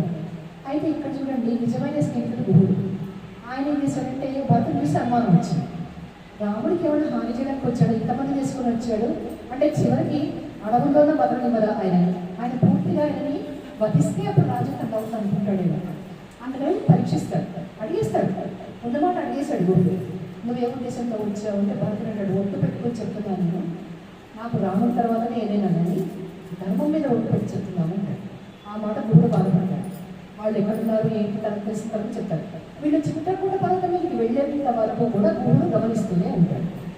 చిత్రకూట మీద వీళ్ళ ఆశ్రమాన్ని నిర్మించుకుంటూ సీతారాముడు, లక్ష్మణుడు వెళ్ళేంత వరకు కూడా గురుడు వాటిని గమనిస్తూనే ఉంటాడు. అప్పుడు తను వెళ్ళిపోతాడు శృంగి పెరపడాలి. అలాగే సుమంతుడు గమనిస్తాడు. అంత అయినానే సుమంతుడు రాజ్యానికి వెళ్తాడు. ఈ విధంగా వాళ్ళు సెటిల్ అయినారు, ఒక చోట క్షేమంగా ఉన్నారు అని భరోసా కలిగిన తర్వాత వెళ్ళిపోయాడు. ఇక్కడ ఇప్పుడు ఈయన భర్తడు సరే రాముడు ఎక్కడున్నాడని వాళ్ళు వెతుకుతూ భరద్వాజ ఆశ్రమానికి వచ్చాడు. ఇక్కడ రామాయణంలో హైలైట్ చాలా అందమైన విషయం. మనకి ఇంత బాధలో కూడా మనకు ఆహారం కలిసి మన బాధను పక్కన పెట్టేంత విషయం ఇక్కడ ఉంటుంది భరద్వాజలోని ఆశ్రమం. వచ్చిన వాళ్ళు వేరేలా ఉన్నారు. సైనికుల దగ్గర నుంచి, చిన్న ఉద్యోగుల దగ్గర నుంచి భరత్ దాకా మహర్షులు, వశిష్ఠుడు వచ్చాడు. వశిష్ఠుడు ముందు వస్తుంటే వశిష్ఠుడికి ఆతిథ్యం ఇవ్వడం కోసం భరద్వాజుని ఆయన స్వయంగా లేచి వచ్చి ఆయనకి పాదాలకు పూజ చేశాడు. భరద్వాజ అంత గౌరవం వశిష్ఠుడు అంటే బ్రహ్మర్షి కదా, ఆయన పూజ చేశాడు. తర్వాత వశిష్ఠుడిని ముందు ఋషులు తీసుకొచ్చాడు భరద్వాజ మహర్షి దగ్గర. ఎందుకంటే ఋషుల దగ్గర వెళ్ళేటప్పుడు మన సైనికులు వెంబడి పెట్టుకునే రాజుని అన్నట్టు వెళ్ళలేదు, పురోహితుడిని ముందు వచ్చి వెళ్ళడం అయ్యారు. అందుకని ముందు వశిష్ఠుని వాటిని తీసుకుని వెళ్ళాడు. అక్కడికి వచ్చారు. అప్పుడు భరద్వాజుడు అన్నట్టు వాళ్ళు క్షేమంగా ఉన్నారు సీతారామ లక్ష్మణులు. అయితే మీకేంటంటే ఇక్కడ నేను ఆతిథ్యం ఇస్తాను, ఇంతమంది వచ్చారు నా ఆశ్రమానికి, చాలా అలసిపోయారు, మీరే కాదు మీ వాహనం కూడా అలసిపోయాయి గుర్రాలు వెళ్ళింది. కాబట్టి అందరూ పూర్తిగా ఇక్కడ ఆతిథ్యం స్వీకరించి విశ్రమించి ఇవాళ రాత్రిగా వెళ్తే రేపు పొద్దున వెళ్తుండాలి. అంటే ఇంతమందికి ఎలా ఏర్పాట్లను చూస్తే అది బంధించడం మన వల్ల కాదని ప్రయత్నం చేస్తాను. ప్రతి ఒక్క సైనికుడికి వాడి అభిరుచికి తగ్గట్టుగా వాడికి ప్రత్యేకమైన గదులు, భవనాలు, వాళ్ళ ఉద్యోగస్తులకు ఎవరెవరికైతే ఏ స్టేటస్లో ఉన్నారో వాళ్ళకి తగినట్టుగా అక్కడ వసతులు, సకల వసతులు వచ్చేస్తాయి. భరద్వాజ మహర్షికి అంత గొప్ప బలం ఉంది, తపోబలం అంతా కూడా. వచ్చిన వాళ్ళకి ఆతిథ్యం ఇవ్వడం, దాన్ని భరద్వాజ విద్యం అని చెప్పుకుంటారు బయట, అంత పేరు పొందింది అది. అట్లాగే గుర్రాలకి, పశువులకి, కడుపుట మేత, వాటికి ఏది కావాలనుకుంటే అవన్నీ వాటి ముందుకు వచ్చినాయి. అట్లా ఇంకొకటి